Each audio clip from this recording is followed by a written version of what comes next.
directo. ¿Así? Perfecto. Vale. Empezamos. Vale. Pois, boas tardes, tanto os que estades aquí na sala como os que nos vedes dentro do noso canal de YouTube.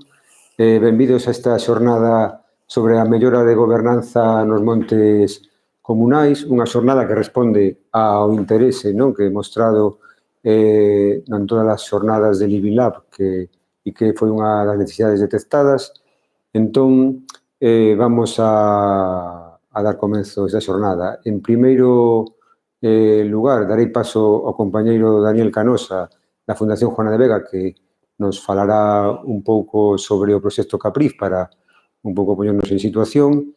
E despois, o primeiro dos poñentes será Antonio Ruiz Salgado, que é abogado especializado en dereito ambiental e con amplia experiencia en temas xurídicos relacionados con medio ambiente e tamén no tema da gobernanza ambiental e, neste caso, forestal, e vainos a introducir sobre os temas xurídicos relacionados cos montes de Varas.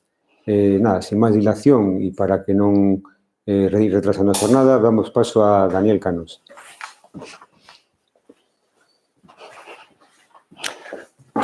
Hola, boas. Vou ir falando para a cámara máis para vos. Son Daniel Canosa da Fundación Juana de Vega. Agradecervos que esteades aquí. Para os que non estuverades noutras accións deste proxecto, pois pertenece o acrónimo Capriz pertenece ao nombre de Comunidades Activas e Paisaxes Resilientes frente a Incendios Forestais, que foi un proxecto que se presentou na convocatoria de axudas de Bioeconomía Forestal da Fundación Biodiversidade, vale? Antes de nada, presentar un pouquinho as entidades que colaboramos, vale? Que pretendemos intentar axudar e avanzar aos montes que estades aquí. Por un lado, o que organiza estas xornadas formativas é a Fundación de Centros de Estudios Eurorregionais Galicia Norte de Portugal, o compañeiro David López Wilques, que foi un pouco quen fixo o tema da difusión e organizou todo isto. Despois, neste territorio de Ancares Courel, o socio que conocía a situación e traballa aquí cas comunidades locais, pois é a Asociación Galega de Custodia do Territorio, falou antes o compañeiro Óscar, temos tamén con nós a Marco Reynoso. E despois eu son Daniel Canosa, da Fundación Juana de Vega, que, como comentaba, coordinamos un pouco este proxecto, vale?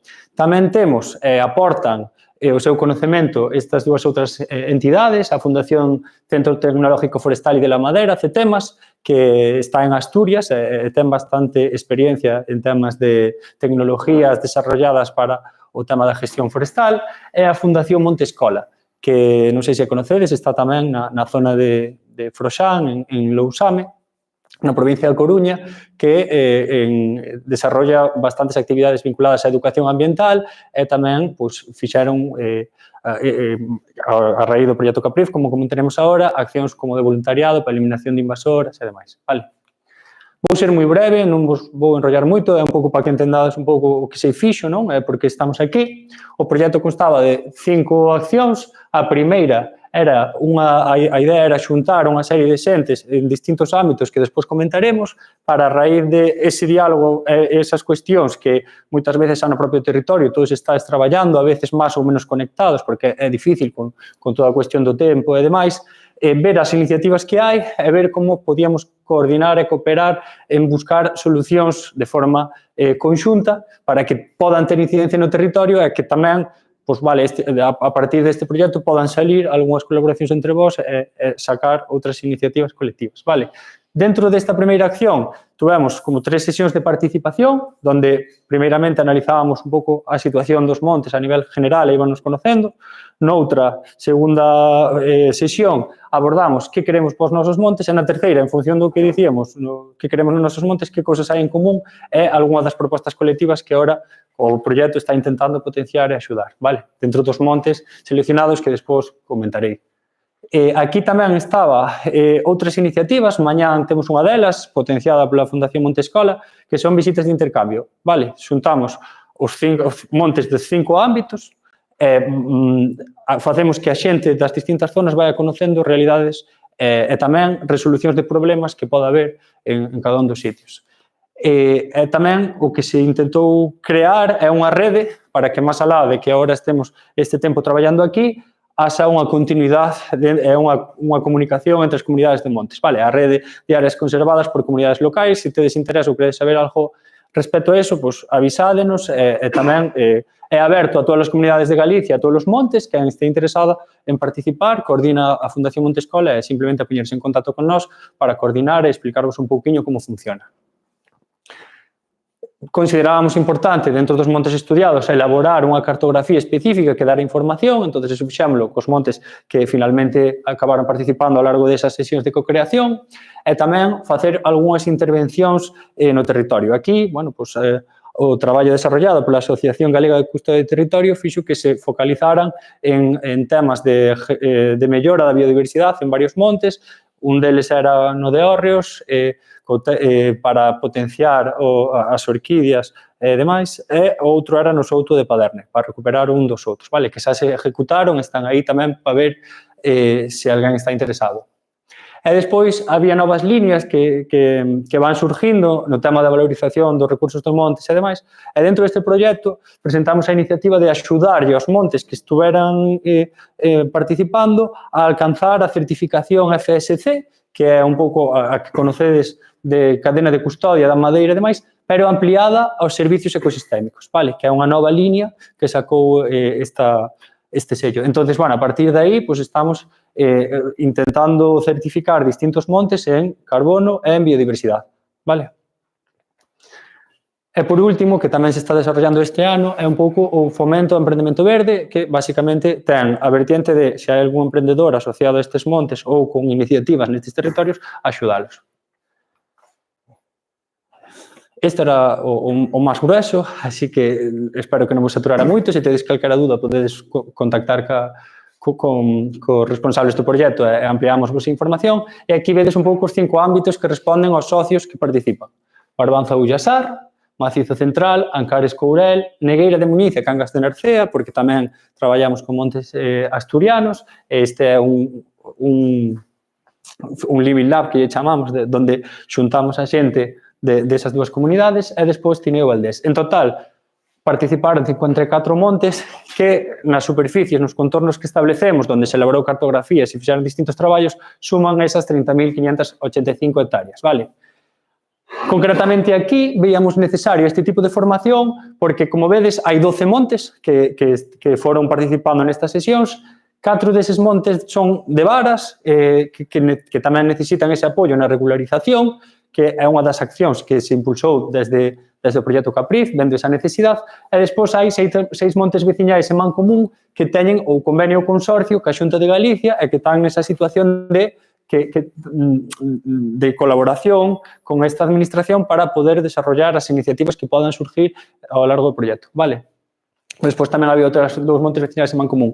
E, bueno, vendo un pouquiño esas cuestións, planteouse esta formación que, como dicía Óscar, ben dada por as necesidades ou as cuestións que surgiron nestes encontros que fixemos, nestas 3 sesións, vale? Entonces, bueno, por poñer un pouco o contexto do proxecto, tedes a web, o que digo, se queredes o noso contacto, estamos aquí a disposición. E agora nada, xa empezamos ca intervención de Antonio, que presentará a Óscar un pouquiño ou que se presente el mismo de quen é, que está facendo e como vos pode axudar, e se tedes algunha dúda, pois a podemos plantear agora. Sí, estáme comentando o compañeiro que os que estades na retransmisión online, se tedes algunha cuestión ao largo que vedes ao largo da ponencia, pois podelo escribir aí e xa vos vamos indo dando feedback e despois recollémolas e preguntámoslas aquí en directo, vale? Gracias.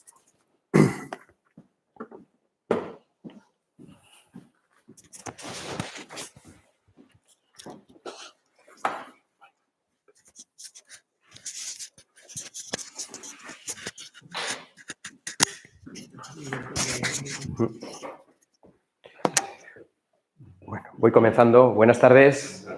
Buenas tardes a los que estáis presentes y también a los que estáis a distancia. Bueno, no voy a desarrollar más la presentación, un poco lo que ha mencionado Óscar, y simplemente mencionar que he estudiado mucho. Lo que pasa es que con la práctica uno se da cuenta de que lo importante es realmente hacerte entender y que lo que expliques realmente sea útil. Por eso, aunque así a priori parece que voy a explicar una materia muy ardua como es el régimen jurídico, la idea es no desarrollar detalles sobre cómo está regulado exactamente los montes proindivisos, los montes de socios, sino dar unas pinceladas, casi como unos conceptos a modo de primeros auxilios para que todas aquellas personas que vais a estar relacionadas con la regularización o queréis iniciar algún tipo de proceso de este tipo, que os puedan sonar, que os podáis orientar entre las diferentes capas de normativa y que realmente no tengáis miedo de poder comenzar un proceso de este tipo, porque en la medida de lo posible vais a poder hacer un buen diagnóstico de la situación y en muchos casos, en vez de afrontar un gran problema, sí es conveniente y espero que os pueda dar esas pinceladas para que sepáis fragmentar un problema que puede resultar abrumador en situaciones más concretas que al final el colectivo pueda ir abordando poco a poco y que al final el que veáis que conseguís avances os puede permitir el tener más motivación para ir siguiendo dando pasos en torno a todo lo que supone la regularización del monte, con todo lo que eso supone y cómo veremos.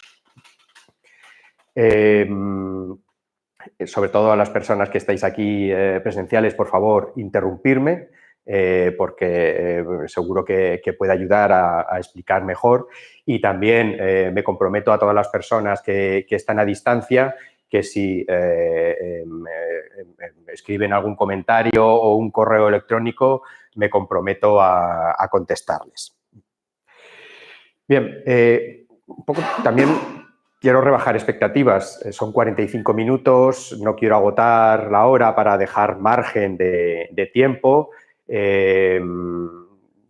Sí quiero explicar a lo mejor pocas cosas, pero esas pocas cosas que se puedan comprender. Por lo menos tener ese modelo mental para comprender cuál es la situación actual de los montes proindiviso y cómo poder hacer ese diagnóstico inicial y poder saber cuáles son los posibles caminos a seguir.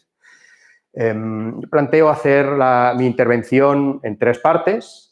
Una primera, pues que nos pueda servir un poco de contexto, aunque el día a día seguro que vosotros podríais explicarlo mejor, de cuál es la situación actual de los proindivisos y por qué afrontar esta cuestión de la regularización de la propiedad.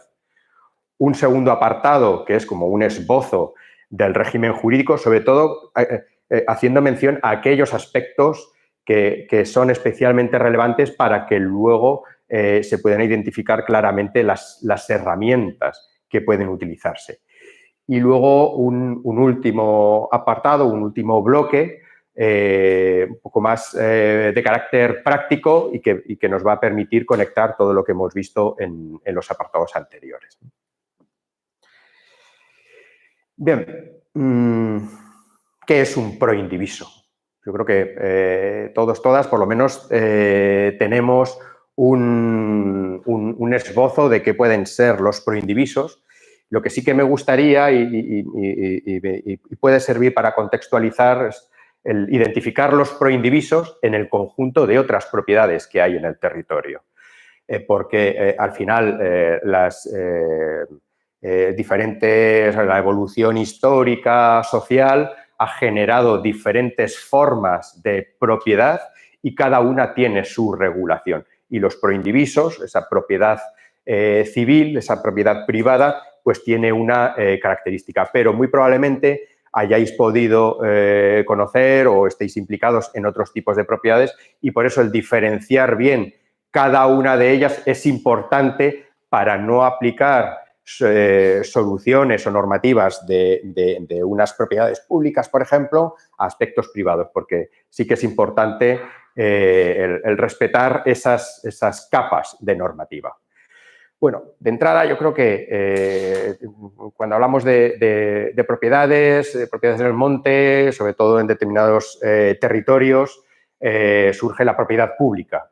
Esos montes de dominio público, de legislación de montes de utilidad pública, pero también hay bienes patrimoniales. En cualquier caso, sea cual sea estas diferentes tipologías, lo importante es que el titular de la gestión es una administración pública, ya sea administración central, comunidad autónoma, corporación local, junta vecinal en algunos casos. Entonces, hay toda una normativa de carácter público que regula esta actuación de estos titulares públicos. Otro segundo apartado, que también conoceréis muy probablemente, son los montes comunales, los montes vecinales en mano común, que es un tipo de propiedad totalmente diferente de la propiedad privada y de la propiedad pública. Por eso, aunque en algunas ocasiones a veces se explica desde lo público, a mí me gusta diferenciarlo porque realmente tiene un carácter distinto.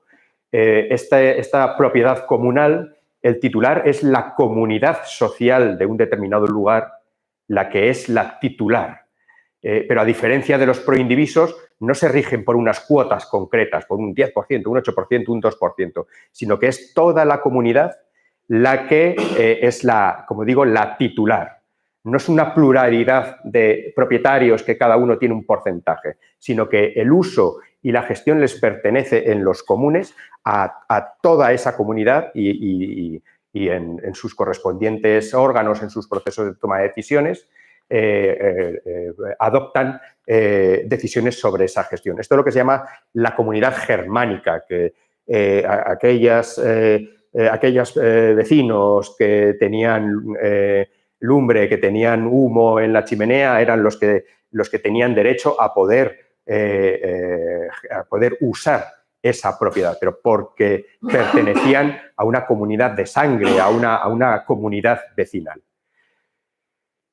En tercer lugar, estaría los proindivisos, la propiedad privada. La propiedad privada, Código Civil, legislación foral, esa que se basa sobre todo en los derechos individuales de propiedad, por eso se le llama comunidad romana, porque es como que se basa en el Código Civil, con los antecedentes de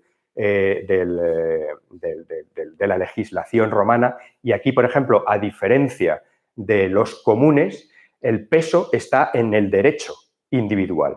Derecho individual del propietario que puede tener sobre una determinada finca, pero es que, lógicamente, la vida social hace que una determinada finca pueda pertenecer a dos hermanos. Ya es un proindiviso de dos personas al 50% cada una, por ejemplo, o de tres personas, o de cuatro, o de cinco. Cada una tiene un porcentaje. Es un propietario privado, propietario individual de su cuota correspondiente. En el comunal no existen cuotas. Se pertenece a todos el conjunto. Pues bien, nosotros nos vamos a centrar en esta propiedad privada, en estos proindivisos, en esa regulación del Código Civil, de la legislación foral, que es la que atribuye determinadas cuotas a personas concretas.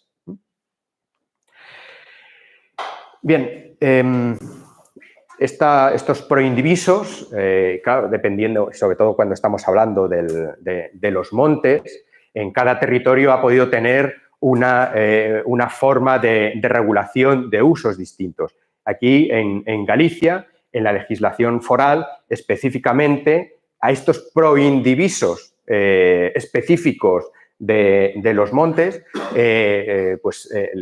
recoge la denominación habitual de montes de varas, montes de faveo, etcétera, etcétera. Y lo que identifica actualmente la legislación foral de Galicia es que estos proindivisos, estos montes de varas, son montes pro indiviso, siempre existe, ya mencionaré luego, porque sí querría, por lo menos que supierais qué es un proindiviso, la significación que eso tiene como una comunidad de bienes. Luego os explicarán también la fiscalidad de este tipo de normativa, y a la hora de regularizar la propiedad sí que es importante que se tenga claro cuál es la base, lo que significa esta comunidad de bienes, estos proindivisos, sobre todo para que a la hora de iniciar un proceso de regularización también podáis saber, según la situación y cuáles pueden ser los sentires en el lugar, a veces es recomendable poder constituir esa comunidad de bienes con esos estatutos, pero en ocasiones también puede ser necesario no realizar ese proceso desde esa comunidad de bienes, sino desde una asociación de propietarios. Esto lo voy a mencionar después, pero sobre todo ahora lo que quiero es sentar esas bases para que luego, cuando conectemos con esas diferentes formas de volver a generar una estructura de gestión, esto es importante. Entonces, por eso lo menciono aquí con un poquito más de detalle. Pues bien, en estos proindivisos se tenía la costumbre de reunirse para repartirse entre sí porciones determinadas del monte o sernas para el aprovechamiento privativo de las mismas. Asignaciones que se hacen en tantos lotes como partícipes principales vienen determinados por los títulos o uso en memoria. ¿Esto qué significa? Que aunque haya una pluralidad de personas que hacen uso de ese monte, se distribuye una porción concreta del territorio en función de su porcentaje. Y entonces esa persona ya tiene identificada el lugar concreto del proindiviso donde va a realizar su actividad normalmente agraria, forestal, etcétera, etcétera. Pero todo esto que en su momento pues había todas unas reglas consuetudinarias, unas normas que regulaban tanto el uso como quién era propietario, pues ha cambiado. Todo esto ha sufrido una transformación que ha hecho que realmente la situación de los proindivisos actualmente tenga una peculiaridad y que hace que incluso la normativa actual no se ajuste realmente a cuál es la situación socioeconómica de los actuales proindivisos. Y me explico un poco mejor. Pues bien, nos situamos a finales del siglo XIX, principios del siglo XX, se está construyendo el Estado liberal, las guerras napoleónicas, una nueva constitución, y es cuando se trae a España la base del Código Civil napoleónico, que realmente nuestro Código Civil se basa en ese Código napoleónico, y precisamente esa mentalidad que se trae es la de los derechos individuales.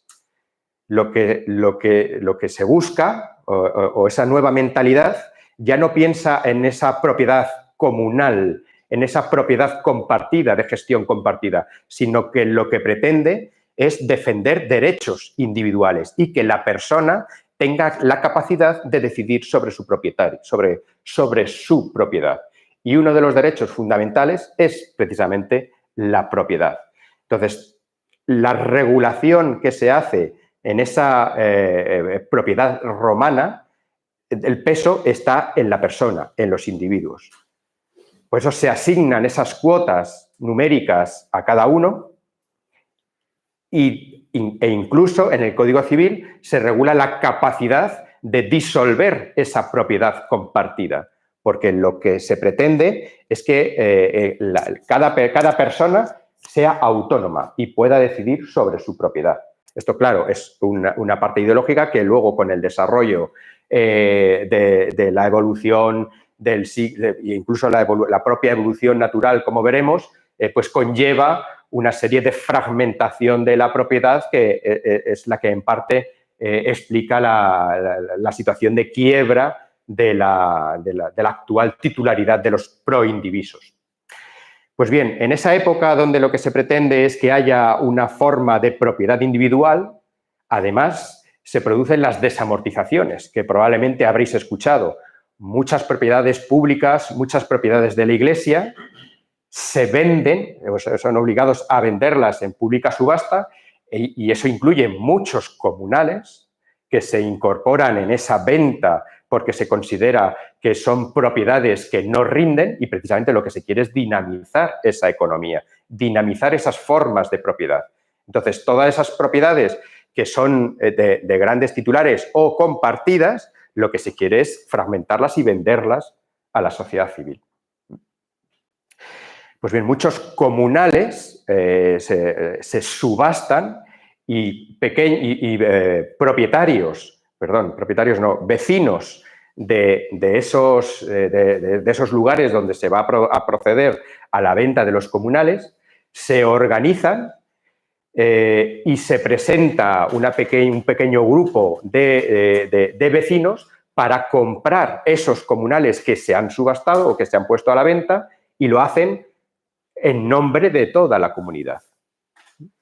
Claro, se escritura, o sea, se produce el traspaso de la propiedad, se escritura a nombre de esas 5, 6, 10 personas, pero ya deja de convertirse el comunal, ya no es una propiedad germánica del común, de todos los vecinos y vecinas, sino que se convierte en una propiedad romana, con sus cuotas correspondientes.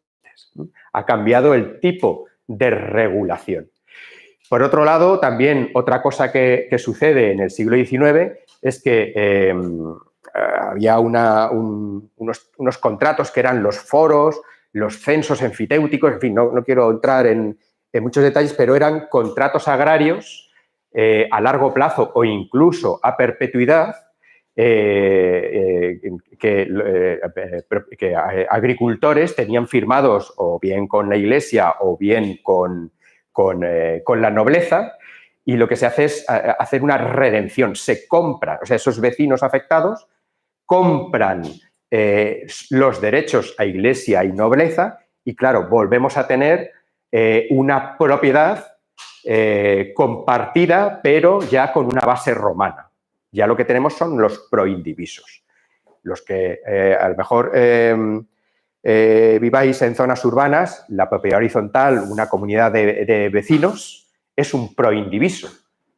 Cada uno tiene su cuota del conjunto. Lo que pasa es que sí que es un proindiviso especial porque sí que está identificado el piso y lo que comparten en conjunto son los elementos comunes. En el monte, el proindiviso, lo que se comparte es la estructura de decisión, si las hay. Y precisamente cómo poder, por un lado, volver a clarificar quién es propietario, quién puede tomar decisiones sobre el monte, y los órganos y los procesos para tomar decisiones sobre el monte, es el objetivo para recuperar un poco la dinámica de gestión del monte. Pues bien, para todo esto sí hay una normativa y sí hay unos elementos que pueden ayudar a clarificar cómo poder generar un proceso de regularización de la propiedad. Entonces, lo que tenemos en los proindivisos es un régimen de copropiedad por cuotas determinadas, 10%, 20%. Esto va a ir en función de los derechos, normalmente de herencia, si proviene de herencia de propietarios anteriores, o incluso de ventas de propias cuotas entre los copropietarios, que también es posible. Tener la documentación para acreditar exactamente cuál es la cuota que a mí me corresponde, cuál es la cuota que me viene por herencia, cuál es la cuota que me viene por compraventa o por donación, por lo que sea. Ahí sí que tiene cada titular va a tener que acreditar cuál es su cuota correspondiente, cuál es el alcance de su derecho. En el caso de que no sea posible concretar las cuotas, el Código Civil ya presupone que se entiende a todos por igual. Entonces, todas esas situaciones están previstas.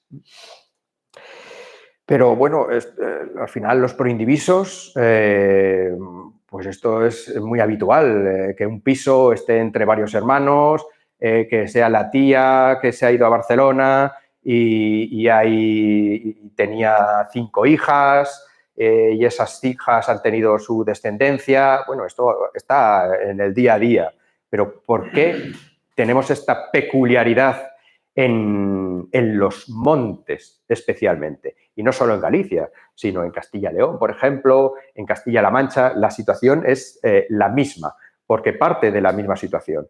Siglo XIX, compraventa de bienes desamortizados o redención de foros o censos. Es cuando compra un propietario, imaginemos que solo hay un propietario, el que compra. Ya tenemos aquí esa compra inicial en el 1900, por ejemplo, si se ha producido la subasta o la compraventa. Esto es algo aritmético que he hecho para intentar ser ilustrativo. Normalmente esta persona o este matrimonio puede tener en función de la biología, puede ser cuatro hijos. Vamos a suponer que no hay defunciones, difícil, pero el propietario inicial, la siguiente generación son 4 hijos, pero cada hijo puede tener a su vez ya varios nietos del propietario y estos nietos pueden tener a su vez descendencia. O sea, lo que vemos es que en 4 generaciones aquel propietario que compró ahora tiene 31 herederos. O sea, un solo propietario, con el transcurso del tiempo, se han convertido en 31 herederos que todos tendrían que tener decisión sobre el monte. Esto es en términos ideales y matemáticos, ¿eh? En una situación con 17 propietarios, muy frecuente, pues imaginamos, si hacemos la misma proporción, cada propietario original ha tenido 4 hijos, esos hijos han tenido nietos, esos nietos han tenido bisnietos, pues aquí tenemos, repito, esto es algo aritmético y simplemente por matemáticas y sin tener en cuenta las defunciones. Pero aquel propietario que compró en el 1900, en este caso 17 propietarios, se han convertido en 259. Y una situación real. 17 personas que compraron en un determinado monte, ya se ha perdido el rastro. Porque no se sabe, porque claro, uno pide cuál es la situación registral de esa finca en el registro de la propiedad y lo que aparecen son pues aquella fotografía del 1900.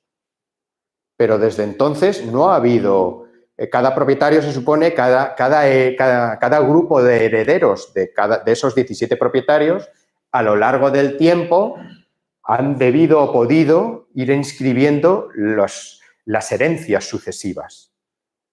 Pero, sin embargo, ha habido abandono rural, ha habido fragmentación de las familias, emigración.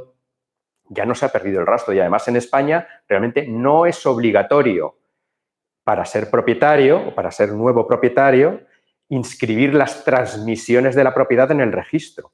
Es una facultad, es voluntario.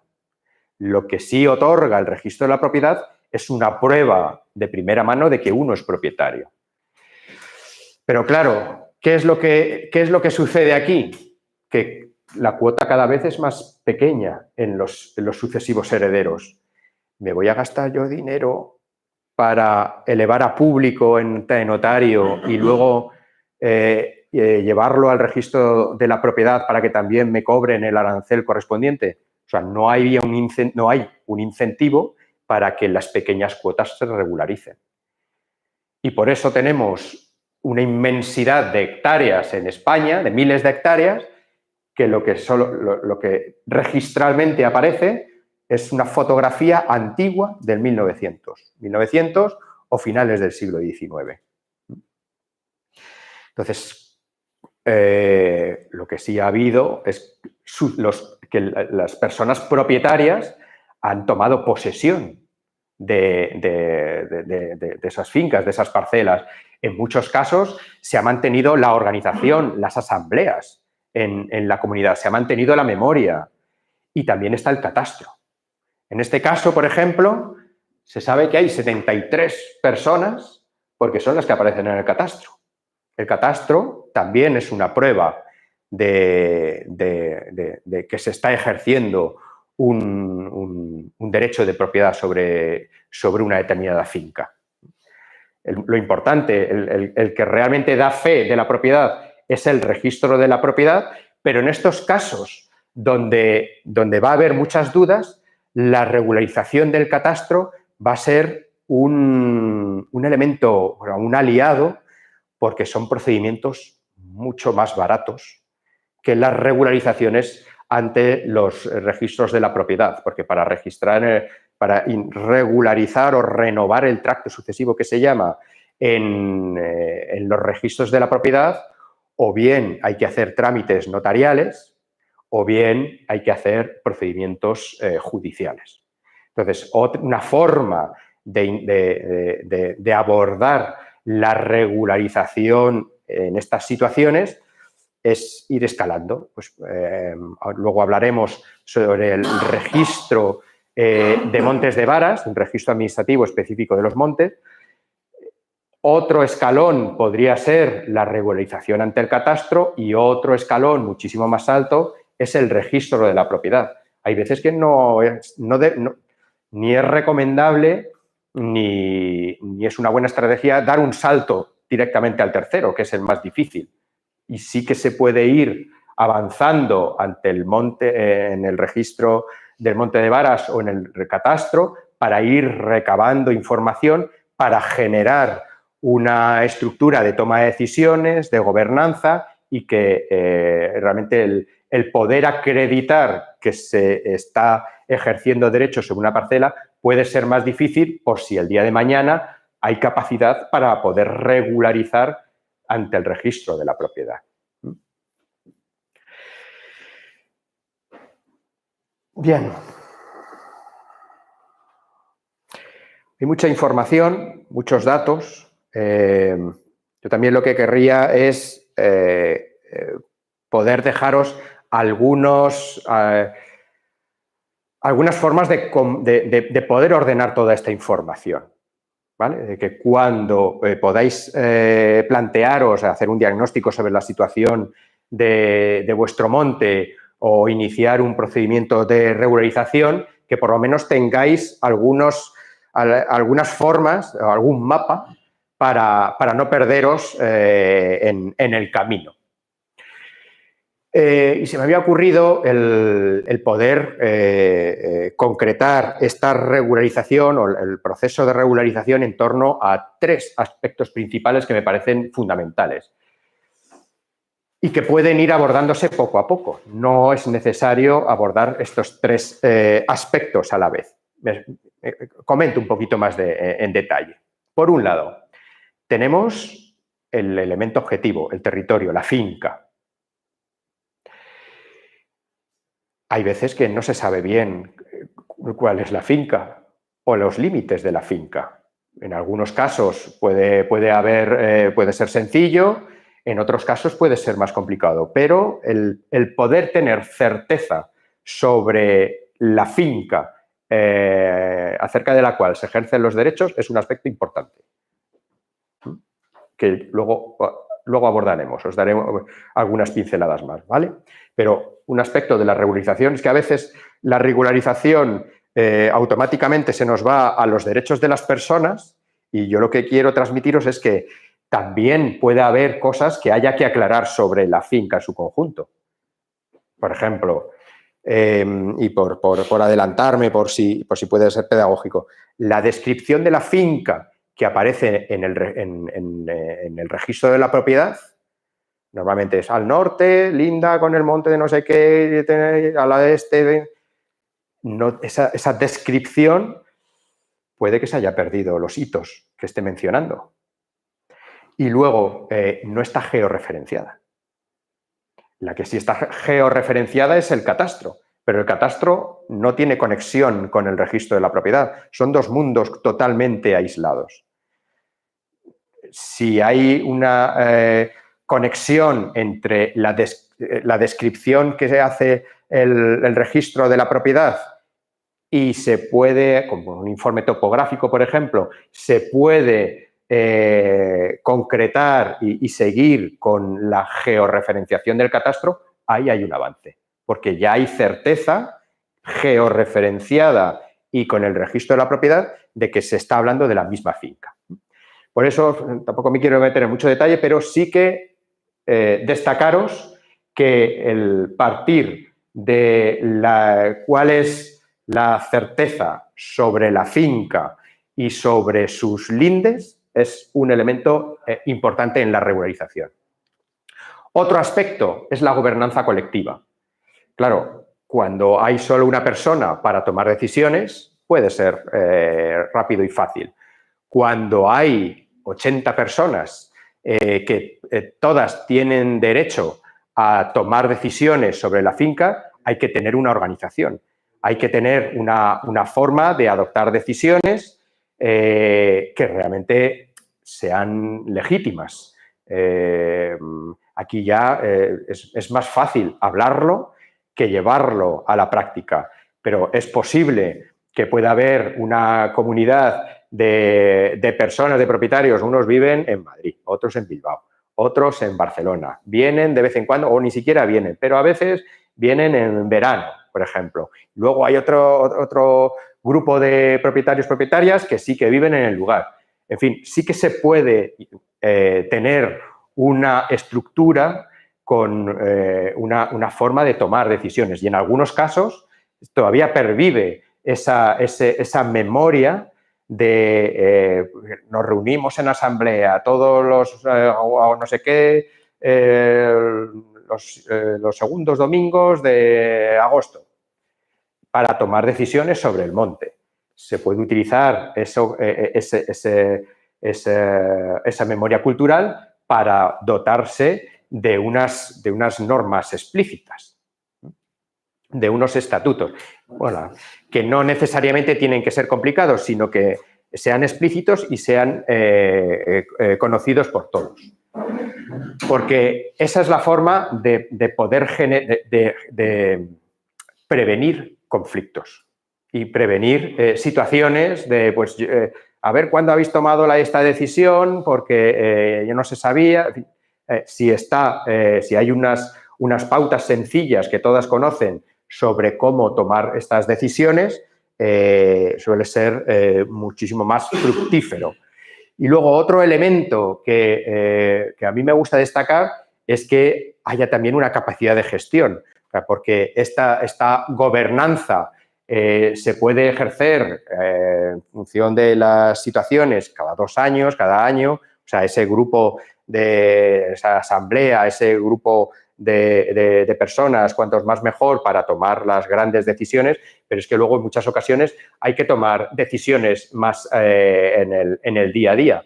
Por eso el poder, el que este sistema de gobernanza, esta asamblea, haya podido delegar en una junta gestora y que ese grupo de junta gestora pueda tomar esas decisiones que luego se puedan revisar o validar cada año en la asamblea, pues es un elemento también muy importante.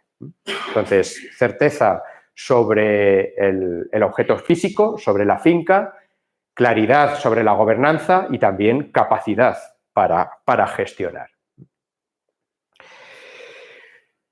No voy a entrar por la hora, no voy a entrar en detalles de normativa, simplemente voy a mencionar algunos aspectos para luego conectarlo con los aspectos prácticos. Esta situación, como hemos hablado, de que hay muchos propietarios, que se ha perdido esa cadena de propiedad desde el propietario que aparece en el registro al actual propietario, y que eso supone que si hay una compraventa ahora de un propietario actual, no puede inscribirlo en el registro, porque no hay ese tracto sucesivo que se llama. No consta en el registro esa cadena sucesoria. Por eso las nuevas transmisiones no se puedan incorporar y continúa ese vacío en las cuotas, en la titularidad de las cuotas. Pues bien, esta situación, como os digo, se reproduce en muchas partes de España y hubo una iniciativa en el 2005 que permitió modificar la ley de montes e introdujo lo que se llaman los montes de socios. No sé si lo habéis escuchado hablar, los montes de socios son los proindivisos de los que venimos hablando. Esos proindivisos son los montes de varas que venimos reiterando. Pues bien, esa modificación que se introdujo en la ley de montes en el 2015 ya hablaba de estas situaciones, de que se pueden constituir juntas gestoras para que esas juntas gestoras puedan hacer las averiguaciones de las titularidades correspondientes y que mientras se aclara, se regulariza esas titularidades, puedan tomar decisiones de gestión sobre el monte. Con base a esta modificación, aquí es donde está, yo creo que el elemento más importante para llevarnos hoy, lo que permitió es que, y al amparo de la Ley de Montes de Galicia, la Xunta aprobó un decreto que regula el régimen jurídico y el registro de montes de varas abertales, de voces, de vocerío o de fabeo. Entonces, por eso me evito toda la parte del régimen jurídico previo, que si queréis me podéis preguntar o lo vais a tener en la presentación, pero creo que por síntesis y por irnos al meollo, yo creo que este decreto, lo que permite este decreto, no os obligo a leerlo, sino que os haré mención a las palancas principales. Este decreto es el que permite generar esa estructura de toma de decisiones, el poder dar ese escalón que puede hacer más fácil el dar luego los siguientes del catastro o el del registro de la propiedad, si interesa, porque a veces no necesariamente es necesario dar esos 3 pasos. Pero ese primero de inscribir el monte en este registro para generar esa dinámica y para aprovechar los posibles instrumentos económicos que se puedan generar desde las administraciones públicas, ese yo creo que sí que es importante. Y sí que os quería mencionar un poquito más en detalle qué es lo que pide este decreto para que tengáis un poco el conocimiento de qué es realmente lo que está pidiendo este registro. También hago hincapié en este registro como una posibilidad que relativamente, no quiero decir sencilla, porque eso sería generar una expectativa que en ocasiones pues, puede defraudar, pero sí que desde el punto de vista jurídico hace más sencillo o más accesible estos trámites de la regularización por esto que os voy a comentar. Este decreto tiene como finalidad mejorar la gestión de los montes. Su objetivo no es dar certeza sobre las titularidades, porque desde las competencias forestales lo relevante no es tanto las titularidades, sino el que haya una buena gestión del monte, a efectos de incendios, a efectos de pagos por servicios ambientales, a efectos de lo que fuera, de prevención de incendios. Cuando están solicitando determinada documentación, lo único que piden es como algo mínimo que pueda acreditar la propiedad, pero no exigen prueba plena de esa propiedad. Si tuviéramos que hacer trámites ante el catastro o ante el registro de la propiedad, la prueba de la propiedad tendría que ser plena. O sea, tendría que acreditarse las sucesivas herencias de las diferentes generaciones para poder tener acceso al registro de la propiedad. Sin embargo, en el registro basta una prueba mínima. Basta incluso, como luego veremos, una declaración responsable donde consten la relación de cotitulares y de las cuotas. Eso, junto con el resto de la documentación, le facilita al registro que por lo menos entre todos se reconocen que hay unas determinadas cuotas, por lo menos a título provisional, y eso permite la inscripción en el monte. La inscripción en el monte ya está generando una prueba de que determinadas personas están ejerciendo como propietarias de ese monte.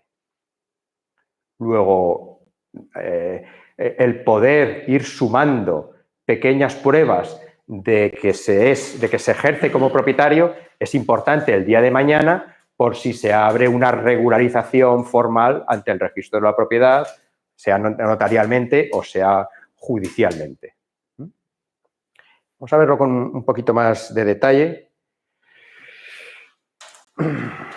¿Alguna duda hasta ahora, antes de seguir metiéndonos? Algo que chirríe, que no haya contado bien o que haya alguna duda antes de continuar y seguir dando más información. ¿No? Vale. Pues seguimos. De nuevo, volvemos a intentar tener un mapa para no perdernos por el camino de la regularización. Recordad que tenemos, por un lado, las parcelas.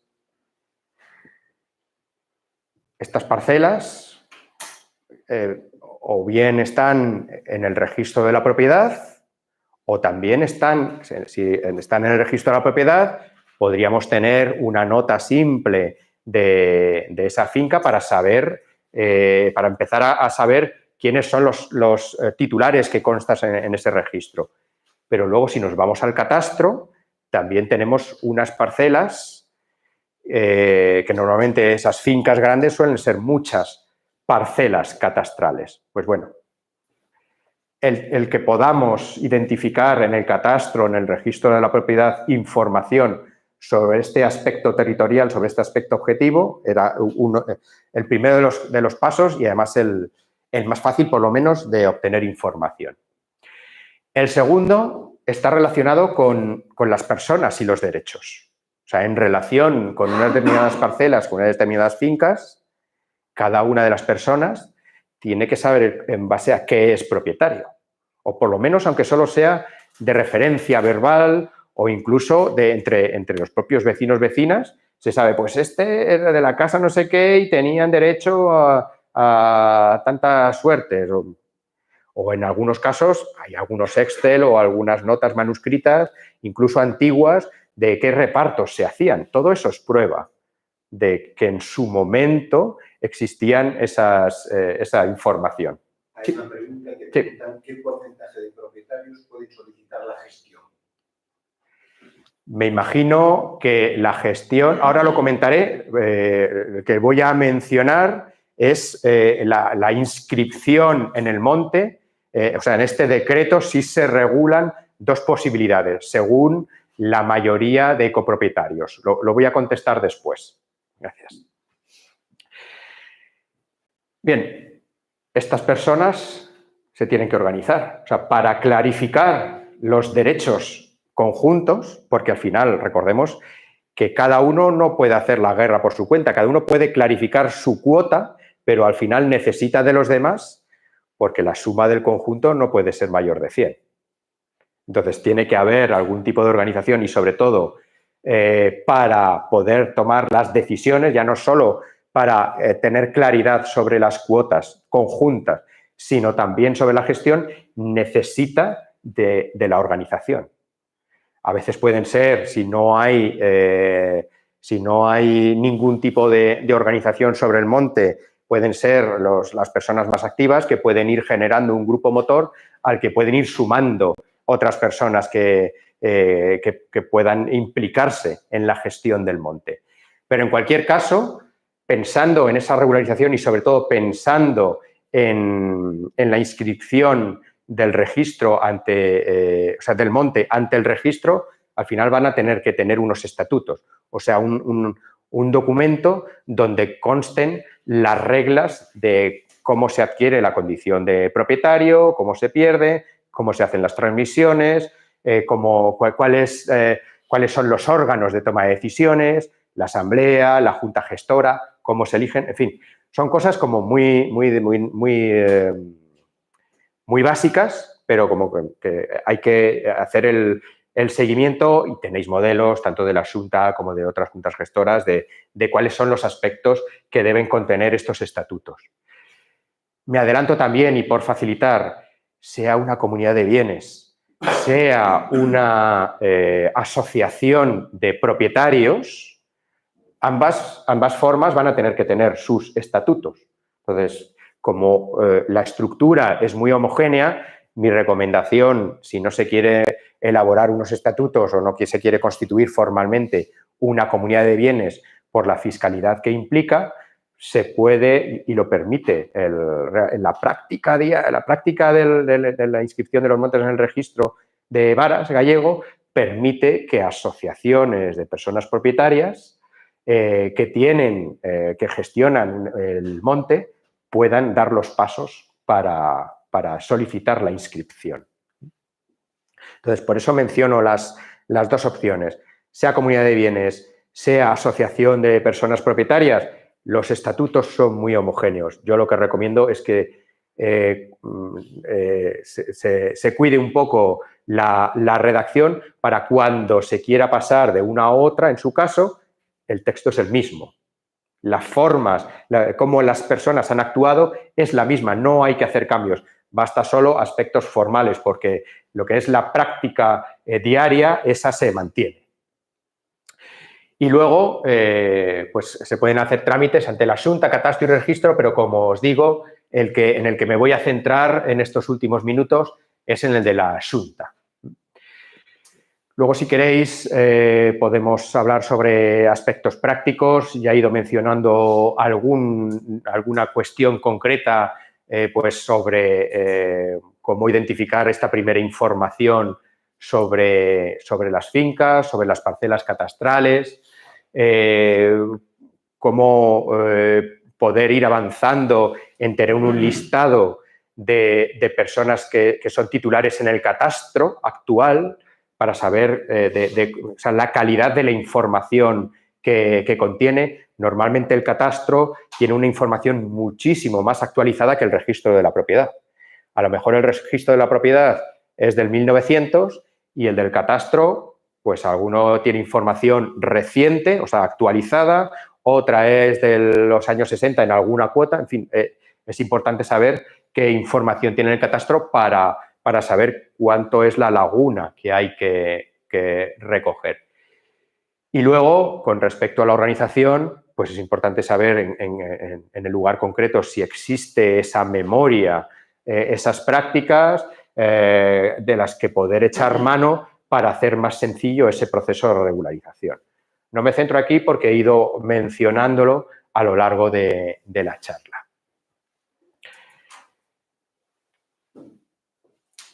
Sí que, para cerrarlo en torno a la palanca que permite el registro de los montes de varas, lo que regula actualmente es una doble posibilidad para realizar los trámites. Realmente lo que permite el registro o el procedimiento que permite el registro es que haya una transparencia en generar una primera convocatoria de ese monte y que esas personas que hayan recibido la convocatoria puedan aprobar con formalidad los correspondientes estatutos, la correspondiente relación de cuotas de las personas propietarias, y lo que se facilita desde la Administración es hacer un procedimiento claro. Si quien propone es una mayoría amplia de personas copropietarias, puede hacerse el trámite muy rápido. O sea, esa comunidad puede hacer la convocatoria y el llamamiento a todos los propietarios para aprobar los estatutos. Pero también lo que permite es que si hay si no hay una mayoría amplia, se puede realizar ese llamamiento a través de la Xunta. Me explico con un poquito más de detalle. La convocatoria directa, si hay cuotas que exceden del 50%, automáticamente pueden convocar esta primera asamblea.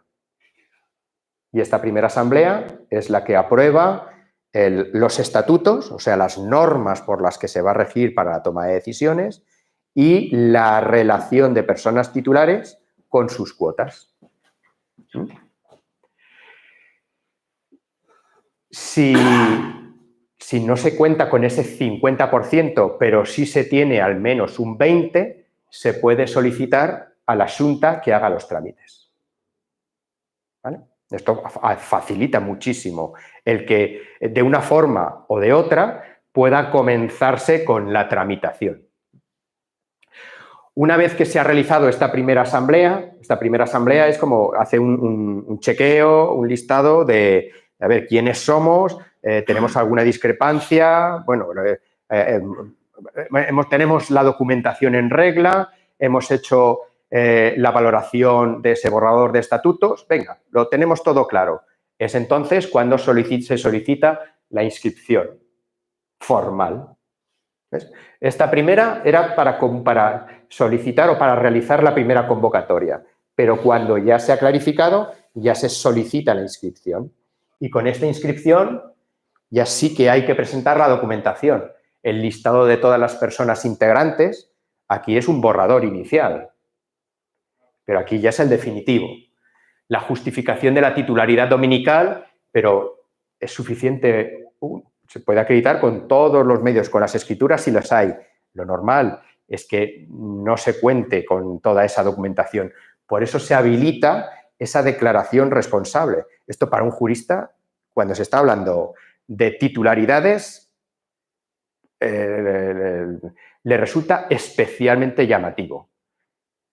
¿Por qué? Porque cuando aquí se incorpora la declaración responsable, lo que significa es que se está haciendo especialmente fácil acreditar la titularidad. Y que esto que habitualmente suele ser un verdadero problema, buscar la documentación de todas las personas propietarias. Esto a veces es un problema, pero se puede sustituir con esa declaración responsable. Esa declaración responsable incluso puede ser la relación de las personas que aparecen en el catastro. Porque si el catastro es la última información más actualizada, se puede utilizar esa como punto de partida. Esa es la que se puede valorar en esta primera convocatoria. Esta es la que puede resultar, por lo menos, la que permita el inscribir el monte. Y luego copia de los estatutos aprobados, cartografía del monte y luego protección de datos personales. Entonces, aunque sea de una forma como con mucha información, sí que os quería transmitir que a pesar de que aparentemente resulta difícil iniciar un procedimiento de regularización, sí que me gustaría transmitiros la idea de que el problema se puede fragmentar, que a lo mejor lo relevante no es tener una regularización de la titularidad en el registro de la propiedad, pero puede haber una clarificación o bien de las lindes de las parcelas o bien de la organización o bien de las cuotas utilizando la información que se tiene disponible. Entonces, como conclusiones, yo creo que lo importante y lo que sí que me gustaría transmitir es que incluso en las situaciones difíciles no partís de cero. Y lo importante a veces es hacer un buen diagnóstico de la situación. No abordar un gran problema porque si se identifica como un problema muy amplio y muy grande, eso genera inactividad. Para cómo no es posible abordar todo este problema. Pero, sin embargo, si se puede fragmentar, si se pueden identificar problemas más pequeños que sí es posible abordar, eso puede generar una dinámica positiva para ir dando pasos. También pensad que no son procesos a corto plazo para tenerlo ya, sino que incluso puede ser de varios años, de 5, 10.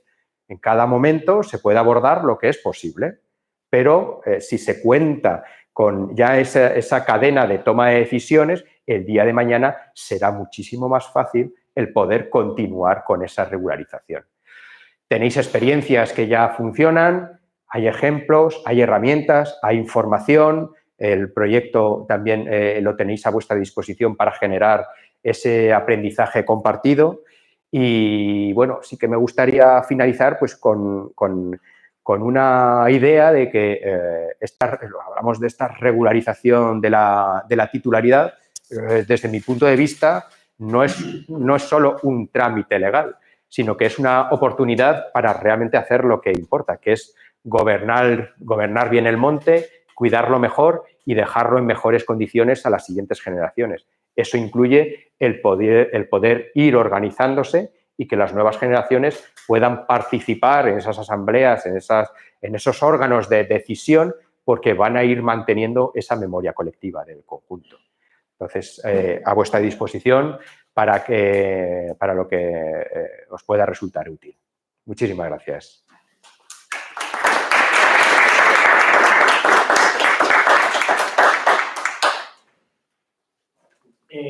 Nada, ahora tedes a vosa disposición, se tedes alguna consulta que querades abordar, primeiramente, non sei se está aí o micro para acercar. Alguén quere consultar algo ao respecto do que comentou? Vale. Yo sí voy a hacer una cuestión que es, dentro de todo ese procedimiento y la dificultad que puede entrañar, desde el punto de vista de recomendaciones, ¿qué perfil técnico, a quién deberían acudir para conseguir alcanzarlo? A un abogado, a un técnico por el tema de la cartografía y en tu opinión, la experiencia en este ámbito, ¿cómo es? Perdón, que no te quiero dar la espalda. A ver, a mí muchas veces me gusta preguntar al que sabe. Me da igual cuál sea el perfil. Lo que me importa es que realmente tenga experiencia sobre esta materia, porque puede haber personas que hayan estudiado biología, agrónomos, o incluso que que trabajen en banca o cualquier otra situación, pero por su situación o porque hayan ejercido algún cargo en alguna comunidad, puede tener una información relevante que ayude a desatascar todo esto. Entonces, yo más que perfiles, incluso decir, puede ser jurídico, porque si estamos trabajando aspectos jurídicos, automáticamente jurídico. Pues no, a veces no. A veces es el que conoce el territorio y ya ha pasado por una situación parecida, puede ser el perfil más adecuado, porque aúna el conocimiento, a lo mejor, un poquito más de experiencia, de lo que sea, con la realidad del lugar en concreto. Y os puede dar pistas, pues ahora pregunta o pregunta aquel otro, o aquella asociación hizo no sé qué. Entonces, eso es lo que me viene ahora mismo a la cabeza. Aprovechar la inteligencia colectiva.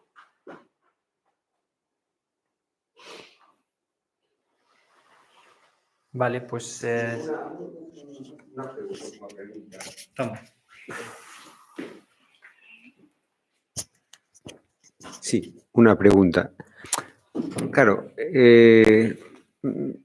por la experiencia que tenemos desde la Asociación de Custodia, ¿no?, que trabajamos en conservación en la zona de la montaña, claro, nos acercamos a esto de los montes Proindiviso, además porque pensábamos que es un tema social interesante, porque también muchos de estos proindivisos son propiedades de alto valor natural, ¿no?, montes casi hoy en día, que podemos decir, con vocación de monte protector, y que, claro, tienen un aprovechamiento económico, tal como entendemos ahora el aprovechamiento económico, muy pequeño o casi nulo, ¿no? Entonces, ¿cómo o qué, digamos, qué orientación darías para este tipo de propiedades, ¿no?, que realmente el el interés va más allá, ¿no?, de lo propiamente económico, sino que va también desde de lo social, incluso para el conjunto de la sociedad, ¿no? ¿Qué podríamos hacer para favorecer, ¿no?, que estos montes pues alcanzaran esa gobernanza, esa regularización? Wow. Lo primero que me viene a la cabeza es que si hubiera un mayor rendimiento económico de los montes, podría haber mucho más interés en recuperar la titularidad de los montes. Entonces, claro, ¿por qué se ha perdido? Porque precisamente han dejado de tener un incentivo económico. Yo creo que también el momento en el que estamos, y por lo que conozco más de incidencia política desde el ámbito de la conservación, lo que se está pidiendo y lo que se intenta construir es que este tipo de propiedades que realmente están aportando un valor a la sociedad reciban un apoyo económico, ya sea a través de pagos por sistemas ambientales, restauración ambiental, créditos de conservación, en fin, como que hay diferentes mecanismos que permitan que realmente la naturaleza, en vez de ser una carga, como habitualmente parece que se la percibe, que realmente sea lo que es un valor que tiene una finca y que ese valor, como tiene un reconocimiento social, también tiene un apoyo social a esas propiedades. Entonces, lo que estoy viendo también, o lo que percibimos en determinadas comunidades autónomas, por ejemplo, Galicia, como que tímidamente está dando pasos, pero ya los está dando Cataluña también, es como apoyar los montes, apoyar primeramente en la elaboración de los planes técnicos, apoyar a través aunque sean mínimos, pero pagos por servicios ambientales, que ya está generando como una base administrativa y que están practicando, y yo creo que porque el día de mañana puede incrementarse este tipo de instrumentos. Claro, para que los montes puedan aprovechar esos incentivos futuros o actuales, necesitan tener ya esa acreditación sobre quién es el propietario. Yo no puedo ir a pedir cualquier apoyo de la Junta si no puedo acreditar que realmente tengo derechos sobre esa finca de alto valor. Entonces, claro, también un motivo de poder aprovechar estas palancas sencillas que permite el registro de montes de varas es el que haya una constancia que permita el día de mañana el poder aprovechar inmediatamente esos mecanismos que se puedan generar desde la administración central o administración autonómica o local. Entonces, eso es lo que se me ocurre, que actualmente todavía falta ese modelo de economía con la naturaleza, pero esto a lo mejor hace 20 años era impensable y, sin embargo, ahora forma parte de los debates y hay propuestas técnicas sobre la mesa para dar consistencia a estos instrumentos.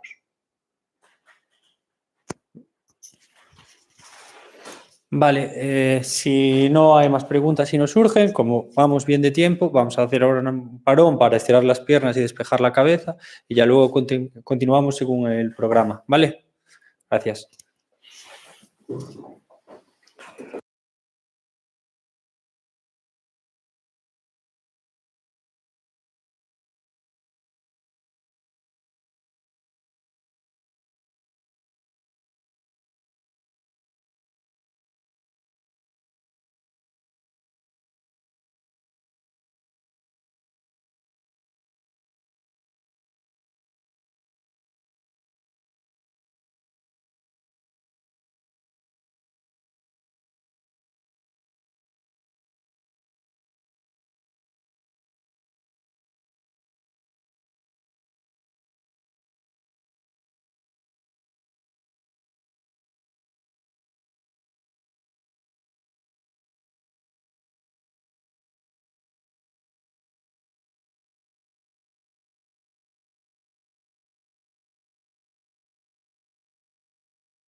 Bueno, pois, hola de novo. Vamos dar paso á segunda sesión, non, desta xornada, e agora contamos coa presencia de Pilar Orol Mel, que é licenciada en Dereito pola Universidade de Santiago de Compostela e con unha amplia experiencia no sector forestal. Ela é da empresa Tenzas, do órgano directivo, non, da empresa Tenzas, e teñen gran experiencia no traballo de xestión tanto de comunidades de montes como montes proindivisos, como outro tipo de propiedades forestales e tamén en temas de certificación forestal. Entón, ela é a persona adecuada para falarnos destes dous temas que vai a tratar, que un é as obrigacións xurídicas dos montes de varas ou proindivisos e tamén despois unha parte xa máis enfocada ás comunidades de montes veciñais, que sería a extinción dos convenios coa administración. Pois nada, gracias por vir e adiante. Bueno, pois moitas gracias a vos por contar con nós, non? Sempre é grato estar en este tipo de foros e de iniciativas que miran de traballar polo noso rural. Bueno, pois eu vos vou a falar destas dúas cuestións. Realmente son cuestións que, se nos queremos estender, hai moito que falar delas. Vos vou a intentar dar, porque creo que teño unha hora de tempo, unhas pinceladas de ambas. Vale, vou empezar primeiro co tema da extinción de convenios e consorcios e despois vos a falar un pouco do que é o réxime xurídico das comunidades de monte abertal e das obrigas fiscais que teñen este tipo de entidades. Bueno, dentro dos convenios e dos consorcios de repoboación forestal, este tipo de contratos, cando se asinaron, a maioría deles se asinaron por un período normalmente de 30 anos, con excepcións, pero a tónica habitual eran 30 anos. E no propio contrato se prevía que pasados os 30 anos ou antes de pasar os 30 anos, se había unha extinción de débeda, que eses contratos realmente quedarían extintos. Pero na práctica non está sendo así. E salvo que o interesado, o titular dos terreos, pida a extinción dese convenio dese consorcio, en principio, esa superficie sigue estando xestionada pola administración hasta que o titular solicita a cancelación. Actualmente, despois vos vou explicar un pouco como hai que facer para solicitar a cancelación antes de finalización do prazo, pero a día de hoy, na legislación vixente, xa hai prevista unha cancelación de oficio para o caso de que o titular non solicite a extinción dese convenio dese consorcio. Está prevista a cancelación de oficio nun prazo que finaliza o 31 de decembro, precisamente, deste ano 2025, vale? Esta non é a primeira vez que se regula isto, vale? Estamos ante, creo recordar, que a cuarta modificación de plazo, porque en principio iban a estar extintos os consorcios xa no ano 2020, despois se foi prorrogando, bueno. Ahora temos este plazo de 31 de decembro de 2025, veremos a ver como vai o acontecer legislativo ao largo do ano, e se non nos encontramos a final de ano cunha nova lei de medidas que volva a ampliar o prazo, ou se efectivamente desta vez sí que xa se vai a proceder á publicación do decreto polo que se regula o contrato temporal de xestión pública e aí sí que xa vamos a ver unha extinción definitiva destes convenios e consorcios. Volvendo ao que vos estaba comentando, en principio, a previsión é que estes convenios e consorcios finalicen de oficio o 31 de decembro de 2025, sempre e cando se atopen nun deses casos que vos poño aí.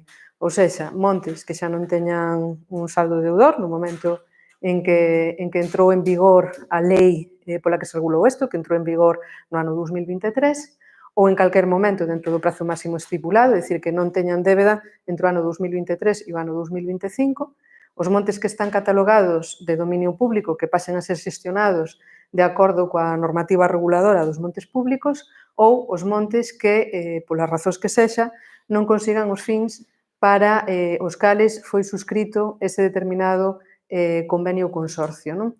E por distintas causas, como vedes aí, vos poño que sexan por causas de estado legal, cuestións de carácter forestal, administrativo ou económico do monte. Esta previsión se incluiu porque no seu momento se viron moitos problemas para rescindir determinados consorcios, sobre todo, que estaban formalizados con antiguas SATs, vale? Ou antigos grupos sindicales de colonización que non foran actualizados, ou casos nos que, por exemplo, no seu momento se firmaron consorcios ou convenios con persoas particulares que a día de hoy falleceron e que non é posible xa identificar heredeiros ou demais, non? Entonces, ese é o típico caso no cal un convenio ou un consorcio se pode considerar cancelado por unha causa do estado legal do propio contrato, porque xa non é posible identificar as persoas que no seu momento firmaron o contrato ou os seus sucesores. Tamén hai causas referidas a cuestións de carácter forestal ou puramente económicas, é dicir, por exemplo, aqueles montes que arderon, vale, anos xa, vale? Non se consideran os ardidos con posterioridade á aprobación desto, porque aí sí que vai haber unha madeira que cortar, que o 100% vai poder ser destinado á cancelación da débeda, pero sí, os que foron, os que arderon o mellor fai 20 anos e que despois non volveron a ser repoblados e que de todas formas poden ter unha débeda aí anotada e que, por razóns obvias, xa non vai a ser posible que o monte en sí cancele esa débeda, porque xa non hai madeira suficiente para poder cortar e cancelar a débeda que hai pendiente. En este sentido, enténdese que aqueles montes nos que o 30%, o sea, quede menos o sea, nos que quede menos dun 30% de superficie para a corta, que están nesa situación. Vale. A parte deso, prevese, o sea, calquera outro monte que non esteña nesa situación, ou seja, montes, por exemplo, que si teñen capacidade de saldar a débeda porque teñen madeira, vale? Ou montes que teñen aínda débeda e que non se pode considerar cancelada por ninguna das causas que despois vos vou a comentar, pois tamén van a finalizar o 31 de decembro de 2025, pero neste caso teñen que decidir ou ben formalizar un contrato temporal de xestión pública, vale? Que van a ter o plazo de 6 meses dende a publicación do decreto polo que se regula ese contrato temporal para decidir acollerse a el ou non. E no caso de que decidan non asinar ese contrato temporal, a alternativa que van a ter é devolver efectivamente o saldo que teñen de deuda coa administración pública. Nese caso, o que sí prevé a administración é a posibilidade de firmar como unha especie de plan de devolución plurianual, vale? O sea, van a permitir que en cómodas cuotas se vaya devolvendo esa débeda que pode haber pendiente e a administración se reserva o dereito de poder inscribir esa débeda no rexistro da propiedade hasta que sexa saldada. Vale. En todo caso, antes de que se produzca a finalización ou a cancelación dese convenio, dese consorcio, ten que haber un proxecto, un instrumento de xestión forestal sostible aprobado. Isto é o que regula a Lei de Medidas, pero se nos vamos ao decreto polo que se regulan as instruccións de ordenación, aí nos dice que, en todo caso, cando un monte teña vixente un convenio ou un consorcio, necesariamente o instrumento de xestión ten que ser un proxecto de ordenación. Vale, por que comento este detalle ou este matiz? Porque sabedes que para ordenar montes hai 3 instrumentos posibles. Por un lado, as accesións a modelos silvícolas, que sería factible acudir a ese modelo para montes que teñan menos de 15 hectáreas en Coto Redondo, pero que non hai unha aprobación expresa, con lo cual ese modelo nunca debería servir para unha cancelación de un convenio ou consorcio. Temos a figura do Plan Simple de Xestión, vale? Que é un documento que digamos que require menos traballo técnico porque non hai que facer un inventario, e temos o proxecto de ordenación, que é o que máis traballo técnico leva, vale? Porque xa temos que partir dun inventario, unha estratificación, un inventario da superficie e unha planificación. Pois para a cancelación sempre nos temos que ir a ese último modelo que vos comento, aínda cando o monte teña menos das 25 hectáreas en Coto Redondo. Vale. A ver, aquí. Bueno, e como sabemos que débeda temos no noso convenio, no noso consorcio? Bueno, obviamente temos que pedir á Xunta, vale? Que solicitar que nos pase as contas do noso convenio, do noso consorcio.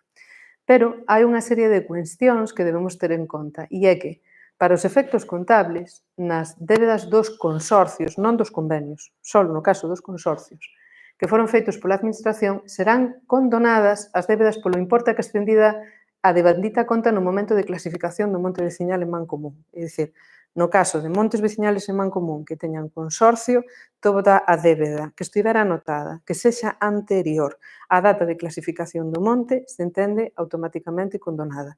Iso é algo que cando recibimos as contas, vale, debemos revisar e ter en conta por se houve algún despiste á hora de contabilizar as contas. Ademais deso, nas cancelacións referidas no número 1 da disposición transitoria, que son as que vos comentei no apartado anterior, cando veñan motivadas por non se teren conseguido os fins para os cales se suscribiu o convenio ou consorcio, e sempre que a causa non sexa atribuible á persona titular, considerarase que os predios se atopan libre de cargas liquidándose o saldo deudor do convenio do consorcio coa comunidade autónoma. É dicir, en aqueles montes que sexa posible cancelalos porque, pola súa situación, non vai ser posible xa que teñan unha explotación forestal que sexa capaz de saldar a débeda, é dicir, os típicos montes que no seu momento mellor foron plantados, pero, pois eu que sei, porque entrou o gando, porque entrou a fauna, esa plantación non foi pa diante, non foi viable, e a Administración non asumiu as súas obrigacións de xestión e non realizou a reposición de marras e non volveu a plantar, ou nos montes que arderon e que levan 20 anos así e que non houve unha regeneración, nin houve traballos para fomentar a regeneración, pois nese tipo de montes tamén se vai entender a débeda cancelada, vale? E se vai a poder solicitar a cancelación. E, ademais deso, tampouco se van a ter en conta aqueles investimentos e aqueles cargos que teña realizada a Administración Forestal con anterioridade ao ano 2005, sin que isto supoña a existencia dun saldo devedor a favor do titular.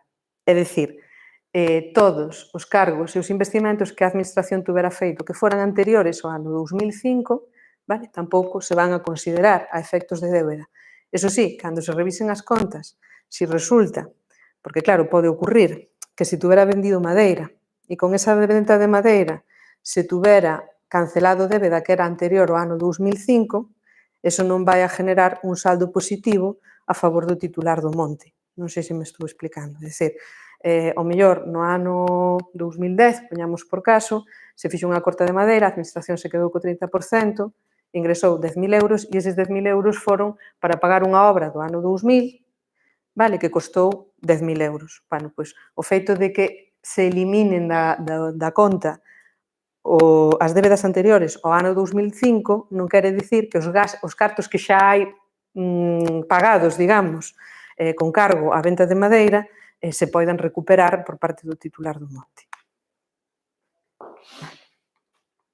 Bueno, e como fago para cancelar o meu convenio ou o meu consorcio? Pois o que vos decía antes, hai que facer a solicitude de estado de contas ao Servicio de Montes. No caso de que a entidade titular sexa unha comunidade de monte arbeiral, unha comunidade de monte veciñal en mancomún, unha sociedade agraria de transformación, pois ten que haber un acordo asambleario no que, ademais, se comprometan, e isto é importante porque ten que ir no documento de solicitude, se comprometan a que van a asumir o compromiso de pagar a débeda que poida existir pendiente. Vale? A partir dese acordo asambleario se fai a solicitude formal de extinción do convenio ou do consorcio e se o monte ten proxecto de ordenación, digamos que esa extinción xa é algo inmediato, vale? O que tarde a tramitación administrativa. Pero se non temos un proxecto de ordenación, non lo van a requerir, habería que facer o proxecto de ordenación, presentalo, e hasta que o proxecto de ordenación esteña aprobado, non se vai a producir a extinción dese convenio ou dese consorcio. Normalmente, os proxectos de ordenación teñen un plazo máximo de aprobación de 9 meses, vale? Se pasado ese tempo non foi aprobado expresamente, se pode solicitar a aprobación por silencio e con esa resolución hai que volver a dirixirse ao Servicio de Montes porque non vai a ser algo automático, vale? Quer dicir, eu presento o proxecto de ordenación, mo aproban, automáticamente non me van a extinguir o convenio. O sea, vou ter que facer unha comunicación a Montes dicindo, oi, xa teño o proxecto de ordenación aprobado, extíngueme o convenio porque agora xa cumplo con todos os criterios e as condicións. Ben, antes vos comentei que para aqueles montes que non se cancelaran do oficio, porque non cumpliran coas condicións para poder ser cancelados do oficio, que unha das saídas que había era os contratos temporais de xestión pública. Vale. Estes contratos temporais de xestión pública, o que temos polo momento é un borrador, vale? Non está aínda aprobado o decreto. A previsión era que este decreto se aprobara no primeiro trimestre deste ano, pero, bueno, como ben sabedes, estamos en abril, non se aprobou aínda, ou seja que no primeiro trimestre deste ano non vai ser. A previsión é que se aprobe pronto, realmente, para que non haxa que facer unha nova modificación legislativa dese plazo que antes vos comentei, do 31 de decembro de 2025, este documento tería que estar aprobado antes do 30 de xuño, porque se prevé que os titulares dos terrenos teñan un plazo de 6 meses desde a aprobación do decreto para decidir acollerse ou non a estes contratos temporais. Entonces, se non se aproba antes de xuño, o plazo que vai a ter os titulares vai a exceder do 31 de decembro e nos vamos a quedar aí nunha situación de impasse na que os convenios e os consorcios van estar cancelados do oficio e esas superficies forestales van a quedar un pouco sin un contrato, vale? Van a quedar nun vacío. Os contratos, bueno, metín isto aquí un pouco para, vos vou explicar un pouco por riba de que van estes contratos, tendo en conta que isto é extraído do borrador, vale? Non é o documento definitivo. Entón, daqui ao documento definitivo pode haber modificacións, vale? Estes contratos temporais de xestión pública son contratos no que a administración o que se compromete a prestar un servicio técnico, vale, de xestión dese monte e a realizar, ademais, un investimento anticipado para a realización das obras, o sea, plantacións ou os servicios que o titular que o monte requira, non? E o titular do monte o que se compromete é a poñer a disposición da administración o dereito de aproveitamento dese monte, vale? É unha dinámica bastante parecida á que tiñamos cos convenios e consorcios, vale? Pero que ten algúns elementos diferenciadores. A finalidade que teñen este tipo de contratos é profesionalizar a xestión dos montes, apoiar os titulares coas limitacións técnicas e económicas que poidan ter e garantir a conservación, o aproveitamento racional e a multifuncionalidade do monte, pero non teñen xa unha duración tan larga como tiñen os convenios e consorcios. Estes contratos, en principio, están pensados para 10 anos, vale? Porque van moi vinculados ao proxecto de ordenación. É dicir, cando se firma o contrato, a primeira cuestión xa é que se redacte e aprobe un proxecto de ordenación e o contido dese proxecto de ordenación vai vinculado directamente á execución do contrato. E como os proxectos de ordenación, os planes especiales, teñen unha duración de 10 anos, pois son contratos que, en principio, se van a firmar pola duración do plan especial dese proxecto de ordenación. Hai unha serie de excepcións, vale? Que son os montes que teñan interés público ou un valor forestal especial, que nese caso prevese a posibilidade de que os contratos se poidan extender hasta un plazo de 20 anos, ou seja, do doble. E pois o que si está previsto é que ese contrato inicial de 10 anos se poida prorrogar hasta que se faga o pago total dos anticipos reintegrables, vale? Bueno, unha dinámica parecida a dos convenios e consorcios. Que pasa? Que aquí un pouco, bueno, os elementos clave deste tipo de contratos é que nos investimentos, igual que tiñamos nos convenios e nos consorcios, temos unha parte reintegrable e outra parte que é subvencionada ao 100%, vale? Nos consorcios e nos convenios tiñamos unhas cantidades fixas, vale? Que eran 40, 60 ou 30, 70%. Aquí, despois, bueno, un pouco máis adiante vos explicarei que parte se considera reintegrable e cal subvencionada, porque non vai haber unha norma xeral de que en todo caso se aplica un porcentaxe 40-60 ou 30-70, vale? Vai a depender do tipo de monte co que se firme. E ademais o que está previsto é que cada ano, ou bueno, cada X tempo se saque unha convocatoria de sinatura deste tipo de contratos temporais e aí se van a regular máis polo miúdo pois, as condicións dos contratos que se van a ofrecer aos titulares. Entonces, os elementos clave, como vos decía, o investimento en obras leva unha parte reintegrable e outra que é subvencionada, hai un servicio técnico que se encarga a xunta del, ben sexa con medios propios, ben sexa con contratación con empresas, e que incluye pois, a redacción do proxecto de ordenación, o seguimento, a execución, o asesoramento, no caso de venta de madeira, facer as correspondentes taxacións, etc.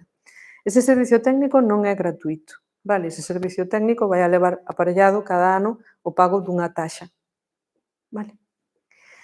E despois, o proxecto de ordenación forestal vai a ser o elemento central dese contrato. É dicir, é obligatorio e é vinculante para todas as actuacións que se vayan a cometer dentro dese monte.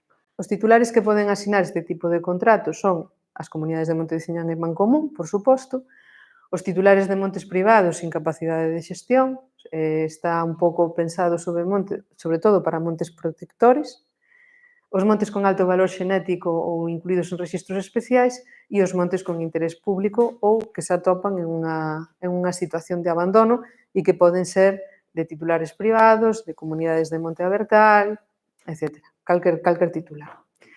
Vale. Nas condicións económicas, o titular é o que percibe os rendementos do monte, pero está obligado a reintegrarlle á administración a cantidade que se vai anotando na débeda. E, ademais, non só a cantidade tal cual, senón que, ademais, vai a ter que devolvela con intereses. Vale, según que se establezca dentro do contrato. E cada ano ten que pagar a taxa anual polo servicio técnico. O que vos comentaba antes, dentro destes contratos hai unha parte que é reintegrable e outra que non o é, que é unha subvención a fondo perdido. Nos montes que teñan alto valor xenético, que esteñan inscritos no rexistro de masas consolidadas de frondosas e os que teñan un interés público especial, soutos ou montes que teñan especies singulares, van a poder acollerse a estes contratos tendo un anticipo non reintegrable, ou seja, unha cantidade subvencionada do 100% dos custes dos investimentos que haxa que cometer aí. Estes montes, en principio, o único que terían que pagar sería esa taxa do servicio técnico anual. No caso de propietarios públicos ou de montes privados protectores, a intensidade do anticipo baixa ao 80%, o sea, só terían que devolver o 20%. No caso de montes veciñais sen recursos ou abandonados, ou de montes de varas, voceríos, fabeo, etc., que tamén se encontren en situación de risco de abandono e os montes con dificultades especiais de valorización, vai a ser 50-50, o sea, vai a ser o 50%. A metade vai subvencionado, a outra metade é un anticipo reintegrable. E no caso de montes con xestión cautelar pola administración ou de montes que teñan superficie de eucalipto como especie principal, aí non vai haber anticipo non reintegrable de ningún tipo, o sea, o 100% do que se invirta vai a ter que ser devolto e con intereses. Hai unha peculiaridade tamén nestes convenios, en estes contratos, e é que estes contratos non só están pensados como o caso dos convenios e consorcios para os aproveitamentos forestais, están realmente pensados para todos os ingresos que genere o monte. Vale?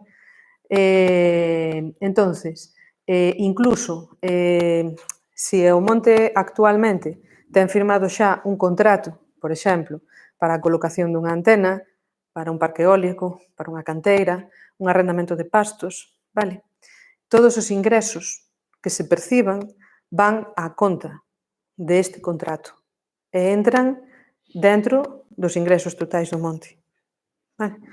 Esas cantidades, van a un fondo de compensación que se creará para despois acometer as inversións que haxa que facer nos montes que están baixo este tipo de contratos.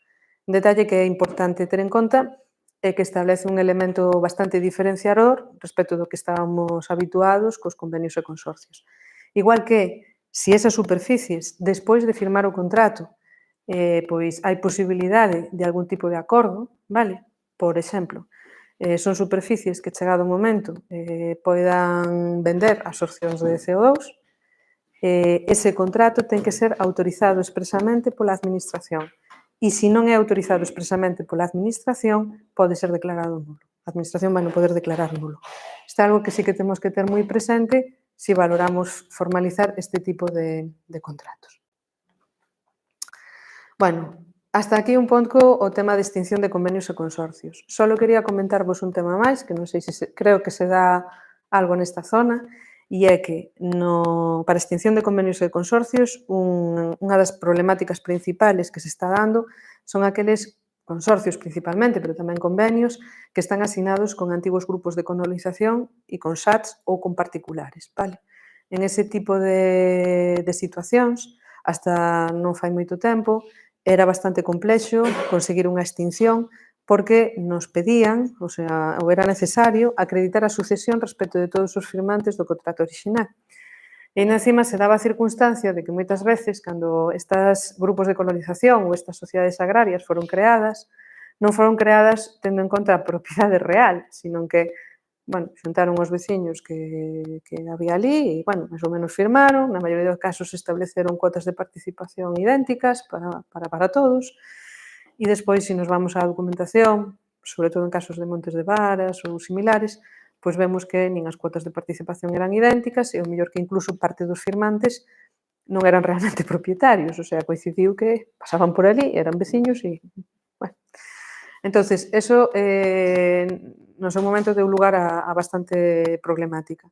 Agora a cousa está un pouco máis flexibilizada, sobre todo desde que se preveu na Lei de Medidas a cláusula que vos comentei antes de cancelación de aqueles consorcios ou convenios que, por circunstancias do seu estado legal, económico, etc., pois non era viable a súa continuación. Entón, agora está sendo un pouco máis fácil e realmente, se se presenta un proxecto de ordenación por parte da entidade que se cree de novo, porque a saída moitas veces en estes casos é constituir un monte abertal ou unha comunidade de bens e que esa comunidade de bens ou ese monte abertal faga un proxecto de ordenación e solicite a cancelación dese consorcio ou convenio. Non hai moita máis saída ahora mesmo. Pero non temos que xa justificar a sucesión concreta de cada un dos firmantes iniciais. Vale. Bueno, non sei se hai alguna cuestión en relación... Sí. Sí, falabas antes que hai casuísticas nas cuales podíase non... vale. Nada, básicamente por acotar. En caso de que cando cheguen o estado das contas consideres que estás dentro das excepcións, corresponde ao monte demostrar que está dentro desas... Claro, tens que presentar as alegacións correspondentes acreditando por que che é aplicable algunha desas excepcións. Hai algunhas cuestións que como podes demostrar que entras aí, sabes? Porque é difícil justificar certas causas. Entonces aí... Home, depende da causa, pero hai algunhas que son bastante obvias e bastante fáciles. Por exemplo, hai montes que teñen proxecto de ordenación que foi incumplido de maneira sistemática. Sabes, non tes máis que ir ao monte e ver se efectivamente o proxecto se cumpliu ou non se cumpliu.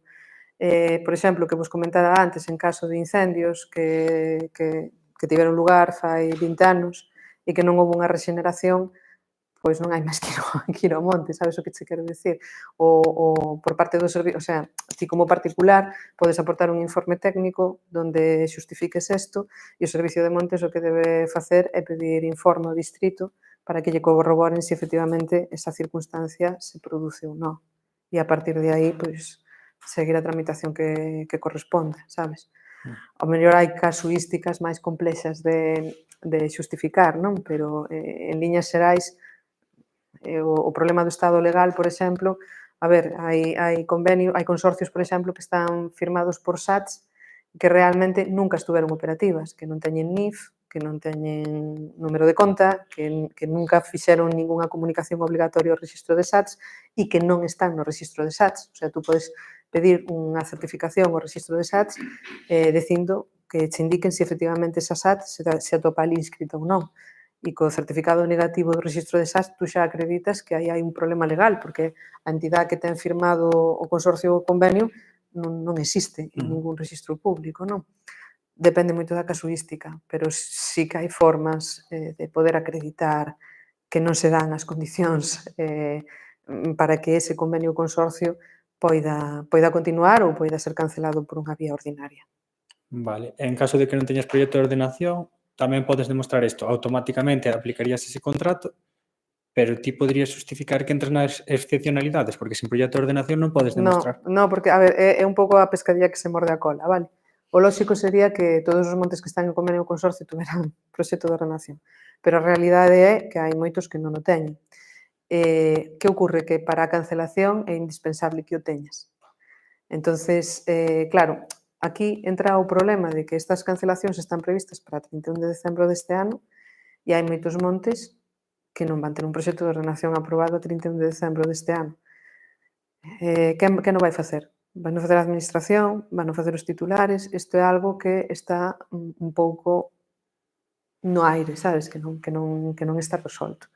Eu entendo que hasta que efectivamente o proxecto esteña feito, non se debería, o sea, tal e como está a lei, non debería haber unha cancelación.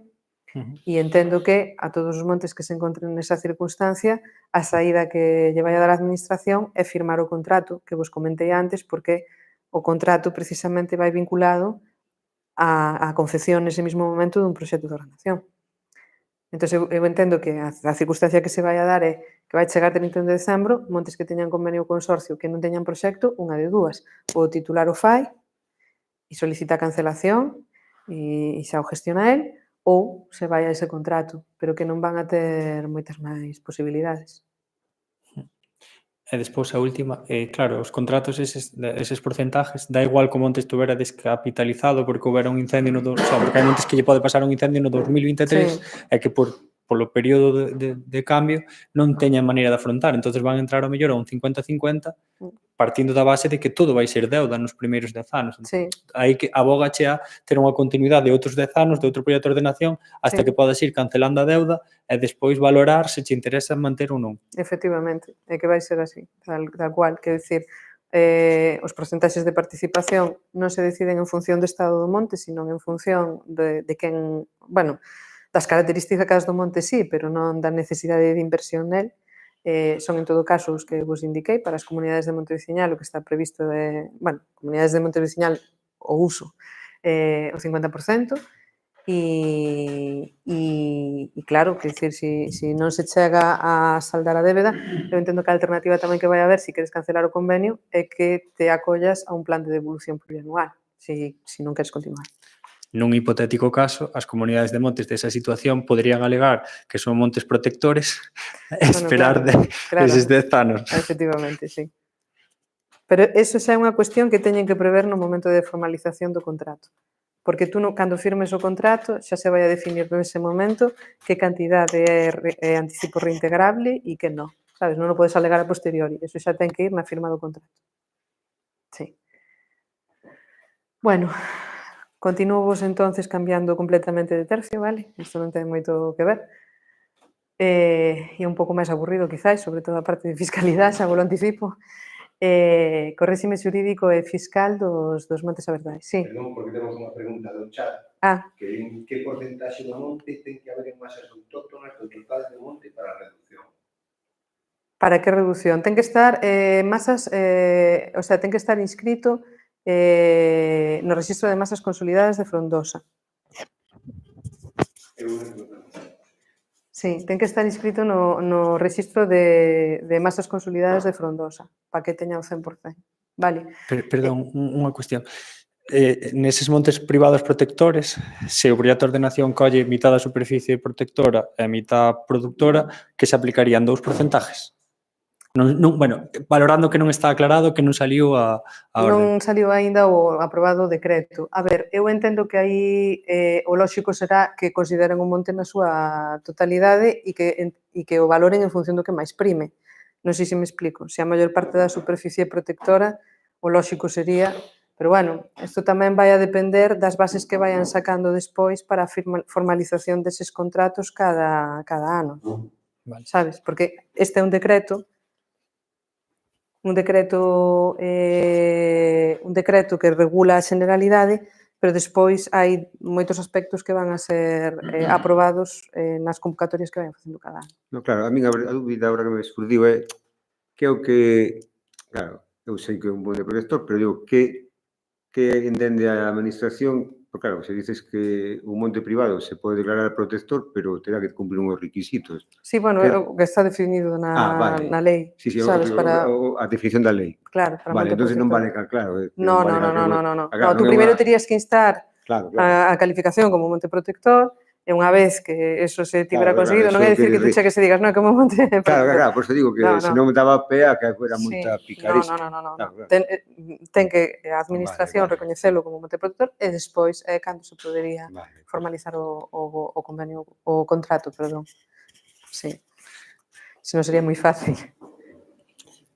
Vale, comentarche así que Antonio Riz tamén nos comentou un pouco as figuras dos montes de Varas e Bertais e demais, co cual se vedes que hai cousas que se redundan e yo queredes decir a Pilar, pois tamén lle facilitamos certa parte da exposición. Vale, sí. Eu, bueno, a ver, introducín algunhas cuestións de conceptos básicos que entendo que xa están superadas, pero xa estuvestes falando antes desto, vadeste superado, vale?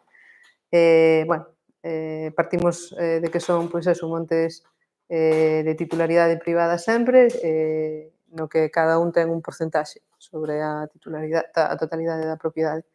Datos estatísticos do ano 2023, 52 montes a Bertais, vedes que hai polo momento moi poucos montes, ou había no ano 23, non sei se agora cambiou a cousa, e a maioría deles, pois, aquí, vale, na 48 na montaña lucense. A regulación, vale, temos o decreto do ano 2024, polo que se regula o réxime xurídico destas entidades, e, bueno, a primeira regulación que tuvemos dos montes abortales foi na Lei de Dereito Civil de Galicia, no ano 2012 tivemos a Lei de Montes de Galicia. Non sei se comentastedes na exposición anterior algo da adaptación que houve que facer agora o decreto antes do mes de febreiro, xa o comentastedes, non? Vale, pois entón xamos alto.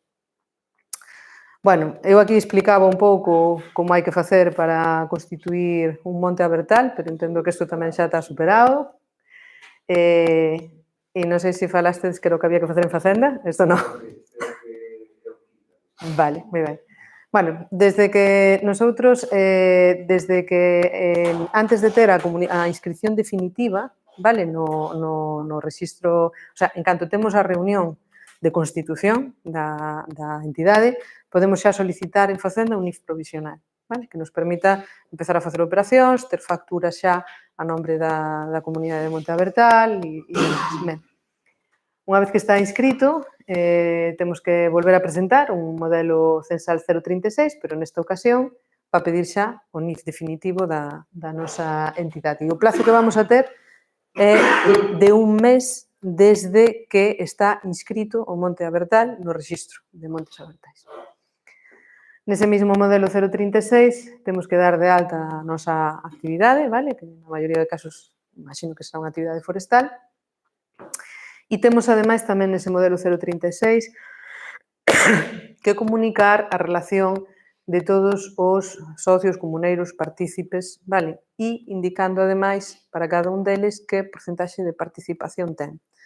Sabedes que, eu comentaría de xa, que as comunidades de Monte Abertal, de Varas, de Voces, de Fabeo, etc., son unha figura un pouco extraña porque das poucas que se permite a súa constitución sin estar a totalidade da propiedade identificada. Vale? Entonces, isto, no seu momento, cando empezamos no ano, despois da aprobación da Lei de Montes no ano 2013, a pretender levar a Facenda os primeiros montes abertales, foi unha odisea, porque, claro, a Facenda non entende como é posible que non poida cobrar impostos polo 100% dos ingresos que hai. Claro, bueno, eso depois se solventou coa normativa, ou vamos a ver a continuación. Bueno, a día de hoxe iso xa non representa un problema, vale? Xa está claro porque como está previsto que o 100% dos ingresos que correspondan a esas partes de propiedade non identificadas se van a reinvertir, pois xa está, é dicir, non vai haber ningún problema porque os ingresos se matan con gastos e iso non dá de beneficio e se acabou. Bien. As comunidades de Monte Abertal, de Varas, de Voces, de Fabeo, etc., non tributan por imposto de sociedades, vale? Non tributan por imposto de sociedades, pero si teñen o resto de obligacións, igual que calquera outra entidade. É dicir, van a ter que... Bueno, vamos a ver despois como poden... Unha consulta con isto, porque, a ver, explícoche porque, claro, digamos que esta xornada tamén surdiu por unha destas, nós estamos traballando con montes, bueno, non produtores, protectores, onde, neste caso, Piornedo e Paderne, non? Que son montes que non teñen ningún aproveitamento monte, é un aproveitamento, digamos, que é un valor ambiental, e son montes dese tipo. Claro, cando xa fai anos creamos a primeira asociación de propietarios de Piornedo e intentamos crear a Xunta Xestora, que foi provisional, que foi no tal, claro, nos surdía que íbamos á facenda e nos daban de alta como comunidade de bienes. Claro, eso ten unha implicación para os propietarios que non reciben nada, pero que se un día reciben unha axuda simplemente para... Eso vou explicar agora. Pois, eso creo que é interesante, non? Porque eu creo que estes montes deben ter unha figura fiscal ou tributaria un pouco distinta. Despois o falamos, pero... Sí, bueno, realmente están asignadas a día de hoy ás entidades en réxime de atribución de rentas, que é onde van as sociedades civis, as comunidades de bens e demais. Pero, bueno, vamos a ver agora un pouco, bueno, xa teño previsto o tema de como tributan as subvencións, por exemplo, que entendo que son a maioría de ingresos que teñen este tipo de entidades, e vos comentarei tamén algo final de posibles pagos por patrocinios de servicios ecosistémicos, que non sei se é un dos posibles ingresos que pode ter, e incluso por ventas de absorcións de CO2 e demais, vale. Non sei se queredes que salte directamente a eso. Vale. Bueno, como tales entidades teñen as mesmas obrigas que calquera outra, é dicir, en canto a, por exemplo, pago de retencións, vale? Se hai facturas de profesionales, pues, se vai ao registro mercantil, se vai ao registro da propiedade, se teñen que facer un documento na notaría que levan retención, pois teñen que presentar o modelo 111, pagar retencións e teñen que presentar o modelo 190 despois do resumen anual. En canto ao réxime de IVA, vos vou a comentar... Agora, bueno, agora non. Despois vos comento que opcións teñen de acollerse a un réxime de IVA ou outro que vai a ter tamén implicacións en algúns dos posibles ingresos que poidan percibir. Vale. Todo este tema de órganos de goberno e todo isto está comentado xa? Sí, vale. Xunta Xestora, vale. Quórums para a Asamblea Xeral, todo isto témolo claro xa, non? Salto directamente.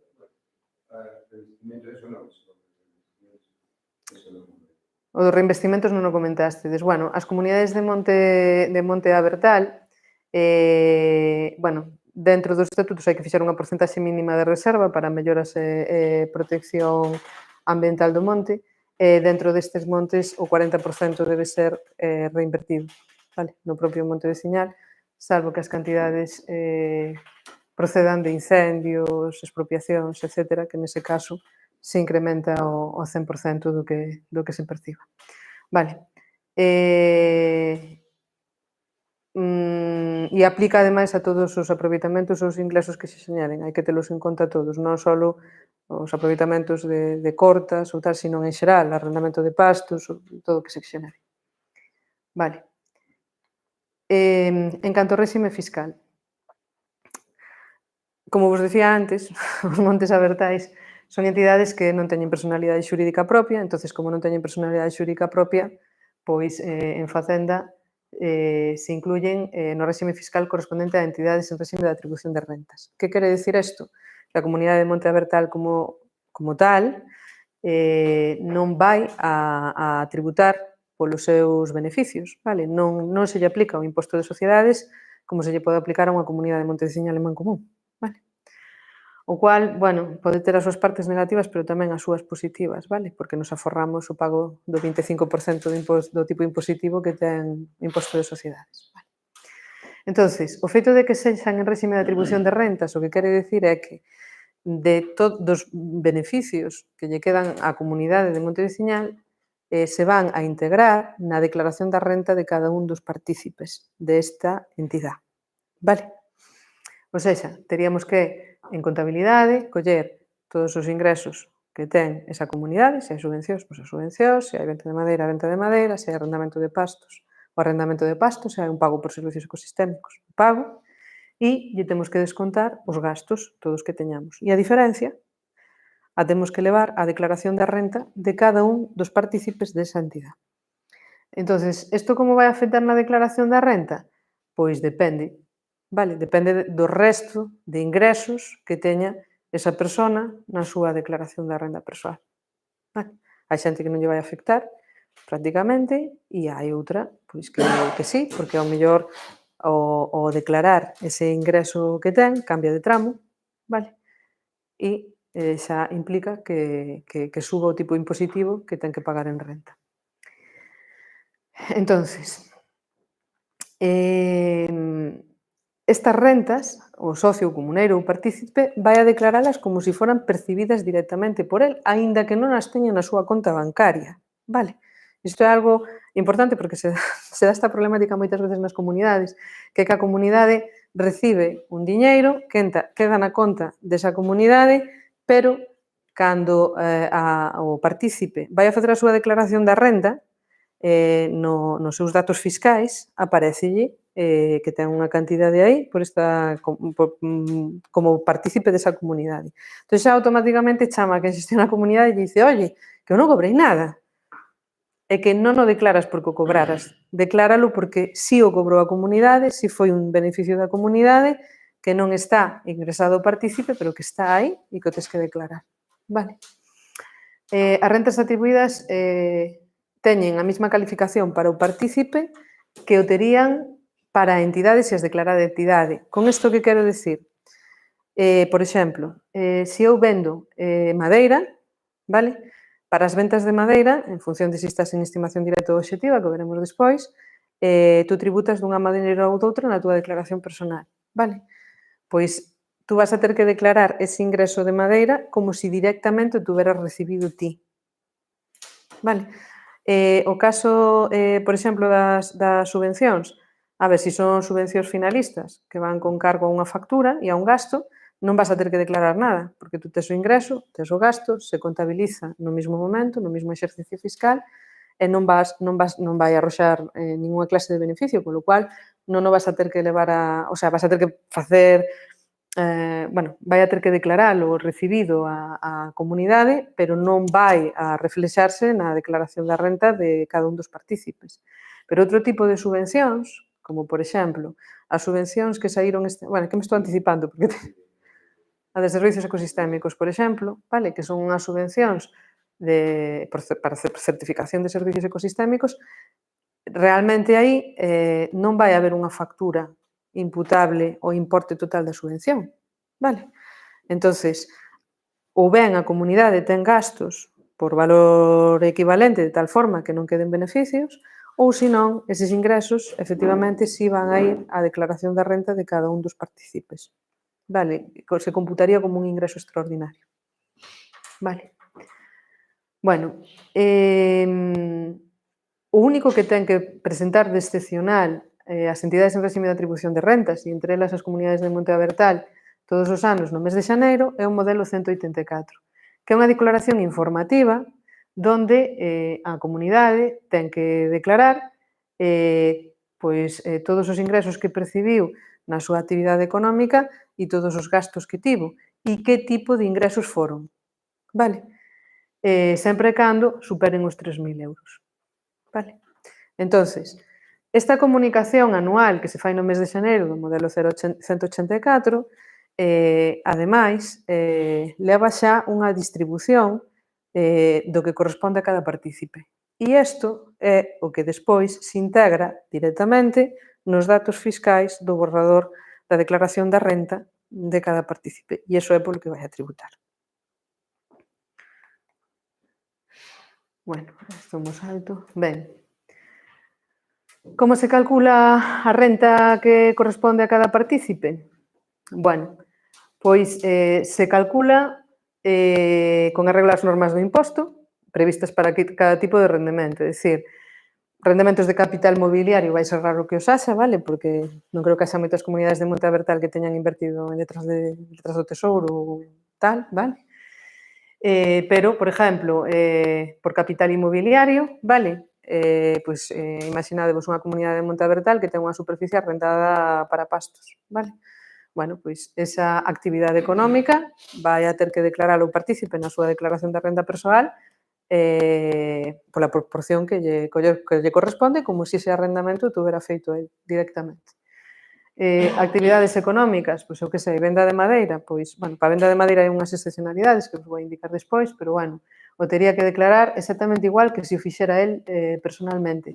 O mismo con ganancias e pérdidas patrimoniais, é dicir, pois, bueno, se de repente, pois eu que sei, houve unha expropiación e o diñeiro que se consigue en expropiación é inferior ao que se tiña valorado que valía ese determinado terreno, pois eso vamos a poder computar como unha pérdida patrimonial nosa, aínda que realmente sexa da comunidade de Monte Abertal. Despois, a efectos de imputación temporal, haise que acoller as normas que hai previstas de IRPF e sin aplicar as reducións que correspondan a eses rendementos. Depois, os membros da entidade aplicarán as súas declaracións de IRPF se cumplen os requisitos, entre outras, estas reduccións que vos digo aquí. Obviamente, as reducións por rendemento neto derivado do arrendamento de bens inmobles destinados a vivenda non vai ser o caso, vale? Pero si pode aplicar a de rendementos netos de capital inmobiliario de actividades económicas que teñan un período de xeración que sexa superior a 2 anos, vale? Por ser rendementos que se obteñen de forma completamente irregular no tempo. E iso que aplica sobre todo o tema de ventas de madeira. E tamén van a poder aplicar a reducción de rendementos netos derivados do inicio dunha actividade económica no ano que se inicie a actividade económica. Vale. Como en canto ao tema de IBE, vale, os montes abertais poden aplicar a ver, dentro de IBE temos dúas posibilidades, o sea, a comunidade de Monte Abertal tense que dar de alta na actividade económica que vai a ter, na maioría dos casos vai a ser forestal, e pode escoller entre estar dado de alta no réxime especial de agricultura ou deixarse no réxime xeral. Ou pode ocurrir que pola súa actividade teña que ter actividades nun e actividades no outro. Ten que ver que é o que máis se compensa, vale? Poden aplicar o réxime especial de agricultura porque son titulares de explotacións forestais sempre e cando non tiveran renunciado directamente a él ou sempre e cando pola actividade que teñan non poidan estar acollidos a él. Esa renuncia ao réxime especial implica tamén a renuncia ao réxime de estimación obxectiva do IRPF e a exclusión do réxime simplificado de IVA. É dicir, que a comunidade de Monte Abertal ou está dentro do réxime, se está dentro do réxime especial de agricultura, vai a poder acollerse á estimación obxectiva, é dicir, aos módulos, vale? E se non, se renuncia a este réxime especial, necesariamente se vai ir ao réxime de estimación directa, é dicir, que vai a pagar por todos os ingresos que teña sin máis, o sea, non se aplican módulos.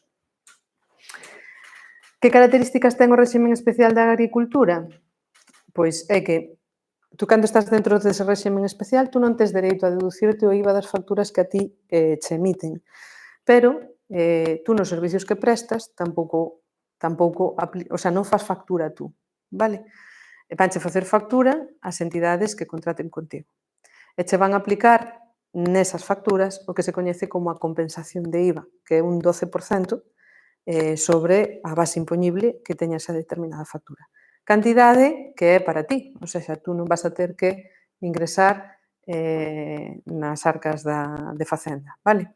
Ou seja, o réxime xeral, no réxime xeral, tú prestas un servicio, tú vendes un produto, tú fas unha factura, aplicas o tipo impositivo que che corresponda e cando chega a hora de facer a declaración trimestral, tú tes que coller todos os IVAs que tú cobrache, todos os IVAs que tú pagache, os teus proveedores e a diferencia, se hai, a ingresas en Facenda e se non, podes solicitar unha devolución.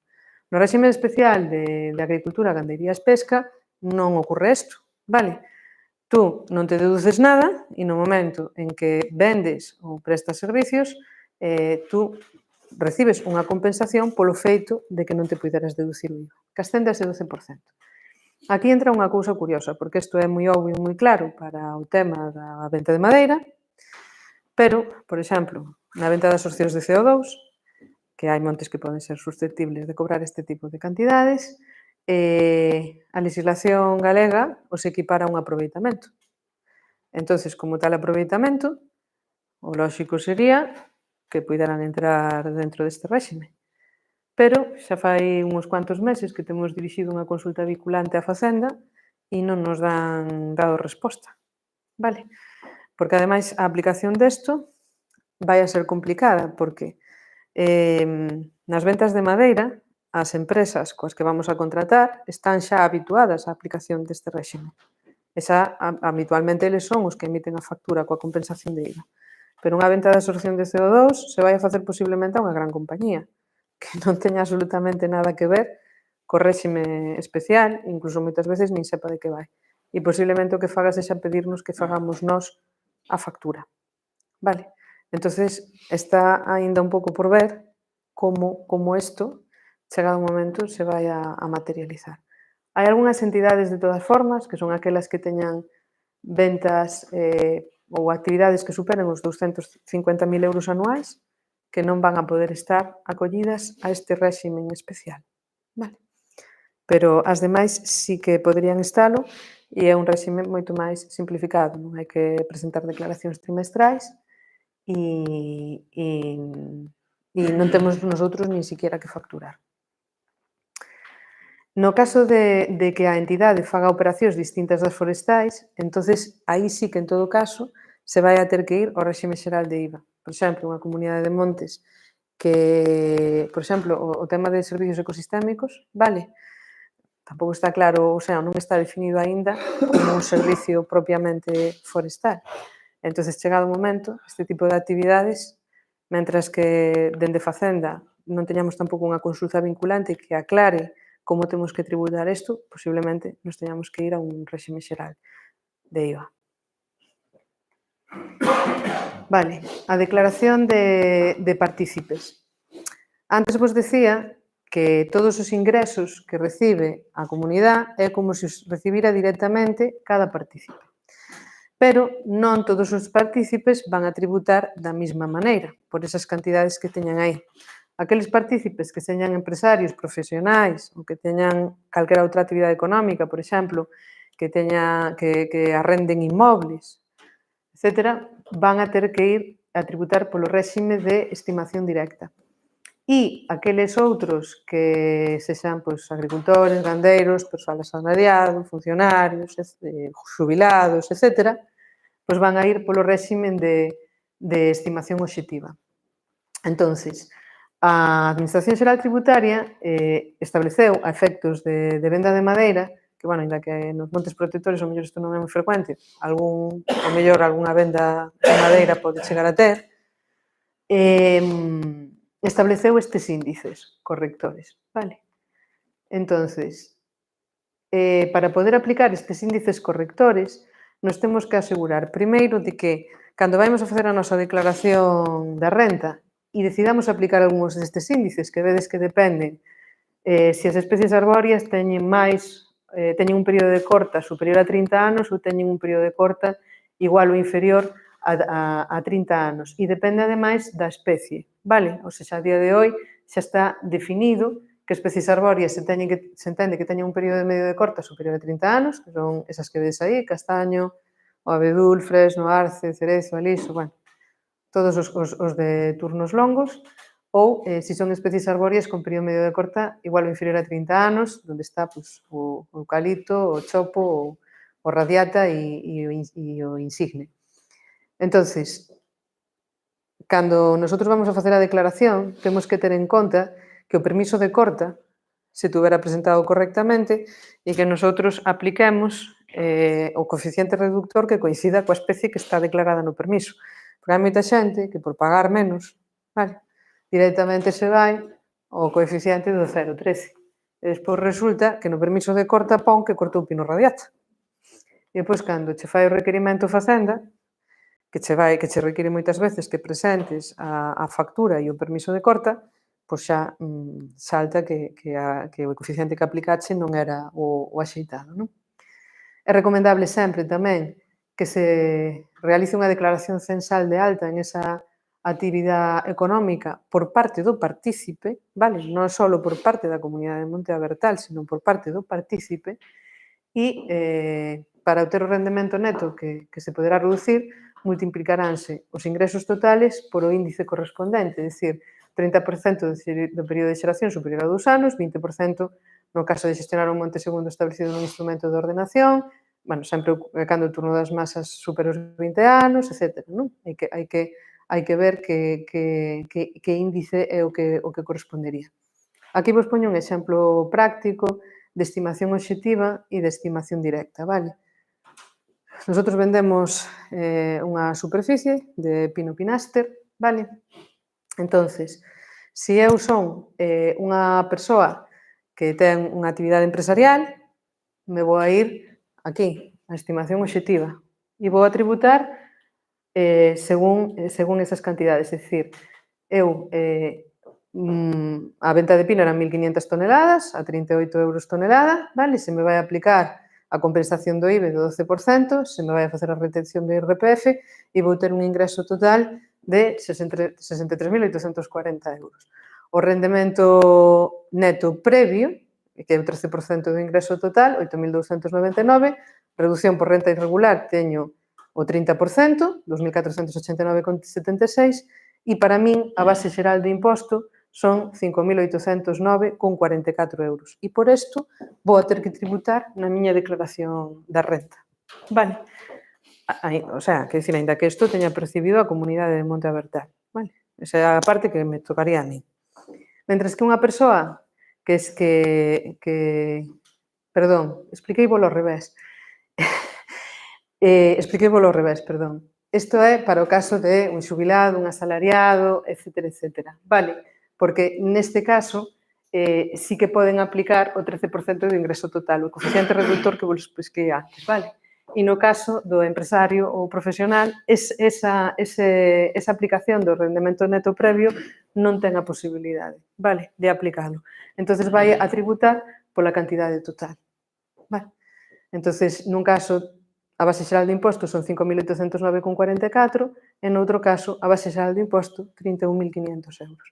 Entonces, isto era o que vos comentaba antes tamén, que dende o punto de vista da tributación en comunidades de Monte Abertal, como realmente a comunidade como tal non tributa, sino que quen tributa é cada persoa individual, pois a tributación vai a depender moito da declaración da renta personal de cada un e das actividades económicas que teña e do resto de ingresos que poida ter.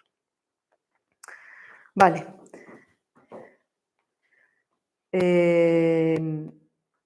En canto aos criterios de imputación de subvencións, vale, que comentábamos antes, que poden afectar a unha comunidade de Monte Abertal, basicamente pode haber tres tipos de subvencións que pode percibir. As subvencións que son para financiar gastos específicos, que era o que comentábamos antes, pois eu que sei, non sei, unha subvención, por exemplo, de primeira forestación, vale, me invento, para plantar unha determinada zona.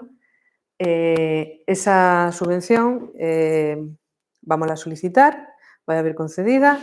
No momento en que veña concedida, nosotros vámola a anotar en contabilidade como unha cantidade que en principio pode ser reintegrable, porque depende de se eu chego a executar ou non a obra e se chego a ter ou non ese gasto. E a partir do momento en que eu executo a obra e efectivamente teño o gasto, vou a anotar xa na miña contabilidade esa cantidade como concedida, vale? E tamén vou anotar como gasto a factura de esa plantación. Entonces, na declaración da renta de cada un dos partícipes, este tipo de subvencións non lles vai a afectar realmente, porque se compunta o ingreso e o gasto e o resultado é cero, con lo cual non lle vai a sair a tributar. Esa é unha das posibilidades. Hai algunhas subvencións dese tipo, que en principio é unha cantidade concedida, pero despois o gasto non chega a ser pola cantidade total. Entón, o que haberá que facer en contabilidade é a oportuna corrección pero isto non vai a ter efectos na declaración da renta de cada un dos partícipes. Outra das posibles subvencións é para adquirir activos, vale? Non é que aquí en Galicia, que eu sepa, salgan moitas para adquirir activos, vale? Pero, pois eu que sei, se nun momento dado houbera unha comunidade xa moi profesionalizada que quixera pois acollerse a algunha das axudas de adquisición de maquinaria ou algo polo estilo, pois nos estaríamos nese caso, vale? E aquí a imputación é según a amortización dos bens, é dicir, eu teño que declarar a subvención no momento que a percibo e despois o gasto eu teño que ir aplicando pois, según o período de amortización que corresponda a esa maquinaria. Se son 10 anos, pois 10 anos, se son 15 anos, 15 anos, o que sexa. E por último temos as subvencións en gastos asociados, que isto quizás sexa o que máis pode influir a día de hoxe, tal como está a legislación, aos partícipes de montes abertais.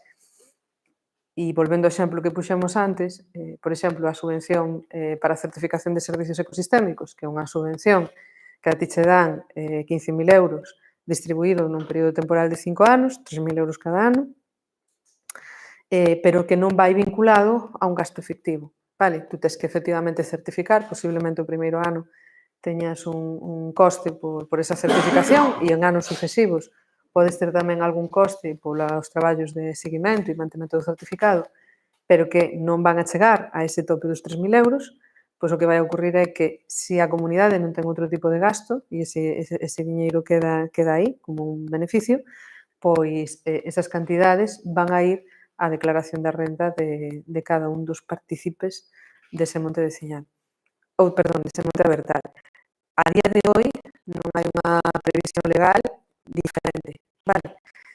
Eso vai a tributar como un ingreso extraordinario, igual que podría tributar como un ingreso extraordinario, entendo eu a día de hoy, un patrocinio por servicios ecosistémicos, vale? E isto aínda tendo en conta que posiblemente esas cantidades ou seja, a comunidade teña previsto reinvertilas no propio monte, vale? Pero se non faz o gasto no propio exercicio, isto xa é unha complicación. Quizás o lóxico sería que este tipo de entidades tuveran unha regulación similar a como poden ter as comunidades de monte veciñal en Mancomún, donde aquelas cantidades que se comprometen a reinvertiéndose efectivamente nun período de tempo corto, pois non tributan, vale? Pero a día de hoy esa previsión non está para os montes abertais. E a dificultade, ademais, é que os montes abertais son unha figura propia de aquí de Galicia e a normativa reguladora de IRPF é unha normativa a nivel estatal, con lo cual é complexo que se a introducir modificacións neste sentido. Vale, isto é un pouco, a grandes rasgos, o que eu vos vinha a contar. Sí, mira, antes unha cuestión enlazando con isto. Claro, eu creo que esta visión tributaria, non, dun monte, a ver, entendo que pode haber montes abertais meramente produtores e de madeira e tal, que isto vexo ben que teñan este tipo de vexo lógico, non? Pero claro, se estamos falando, isto non ten, digamos que non, para a realidade de moitos montes abertais, que son montes abertais nos que existe unha gran desafección da propiedade, montes abertais que únicamente producen servicios ambientais, que non están tampouco regularizados ahora mismo, que lles vai costar moito regularizarse, que estamos facendo agora, non? E, claro, ti impoñerlle aos propietarios que xa costa moito convencelos para regularizar, impoñerles parece que non é unha carga fiscal ao final se gastas todo, pero quizás solo, ainda que solo señan 2 céntimos, que a mellor unha persona jubilada que non ten que facer declaración, que logo tenha que meter isto, que non sei que poida surdir algún problema fiscal, é moi complicado para ti poder realmente avanzar nesa gobernanza deses montes abertais, non? Que ademais, xa digo, non son produtores para os propietarios, senón que son para a sociedade en xeral, porque realmente o que están producindo son servicios ambientais. Non? E moitas veces as únicas axudas que reciben, con moita esforzo tamén por parte dos propietarios que teñen que solicitalas, teñen que tal, é para mellorar, por exemplo, no caso que coñezo, non? Rede Natura, para manter certos hábitats que son de interese ambiental, para manter algúns sendeiros que son de uso público, e en realidade non hai unha actividade económica realmente. Eu creo que aquí se debería crear unha diferenciación para estes montes que son realmente de interés xeral e protectores contra, claro, o que sí que é produtor. O que é produtor, pois que teña que ter a súa tal. Claro, aquí debería haber unha figura, eu creo, que facilitara, porque, claro, ti é un propietario que está vivindo en Barcelona, por poñer un exemplo, que xa ten algo de desafección do monte, pero que tamén participa nas cuotas do monte, non? Porque legalmente é propietario e tal. Claro, que ti ahora lle digas que se recibes unha axuda e que vai quedar aí... A ver, que é moi difícil que reciba, pero bueno, calquer cousa que poida recibir pequena, que vai ter que meter na súa declaración, que lle vai dar máis, digamos, dolor de cabeza ou facer algo máis do que vai a ganar, porque non vai a ganar nada, iso vai en contra de que a xente teña esa necesidade de dicir, e para que me vale a min avanzar na gobernanza desto se eu non sigo igual, non? Como estaba e non hago nada e tal. Realmente, o beneficio... Eu entendo que o que hai que buscar é outras estrategias, vale? Que decir, a fiscalidade que hai é a que hai. Vale que eso está moi ben, o que estás comentando ti, pero hai que ser realistas. É o que vos comentei antes. A legislación de IRPF é estatal, non é autonómica. Quer decir, e a capacidade de influir, bueno, pois non sei, entendo que sí, que hai que chamar en todas as portas que haxa que chamar e plantexalo, pero eu vexo bastante complicado que a corto plazo eso se resolva, porque iniciativas similares a esta se teñen pensado e previsto, de feito, tamén para comunidades de monte veciñal en Mancomún, e levamos anos esperando unha reforma da legislación que non chega. Entonces, eu creo que a veces tamén temos que ser un pouco intelixentes e mirar de buscar outras alternativas. A legislación que temos é a que é, e non hai previsión de que cambie a corto plazo.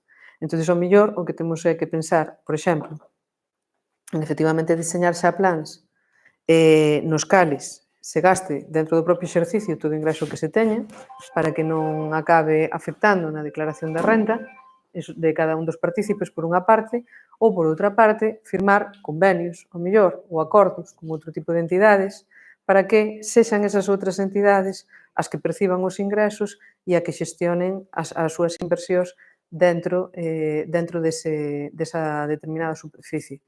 É dicir, a comunidade de Monte de Bertal está aí, pero pode firmar un acordo en virtude do cual ceda esa superficie a un terceiro que sexa o encargado realmente de xestionala e o mellor de conseguir axudas ou patrocinios ou o que sexa. E os ingresos non van á comunidade de Monte de Bertal, van a ese terceiro, vale? Que é o que o xestiona e que xa o terá que declarar en función das características da súa entidade. Por exemplo, claro, crear unha asociación de propietarios que poida ser... Claro. Como, digamos, o que funciona. Sí. Claro. Bueno, sí, eso é ou unha agrupación forestal de xestión conxunta que pode ter calquer forma xurídica, vale?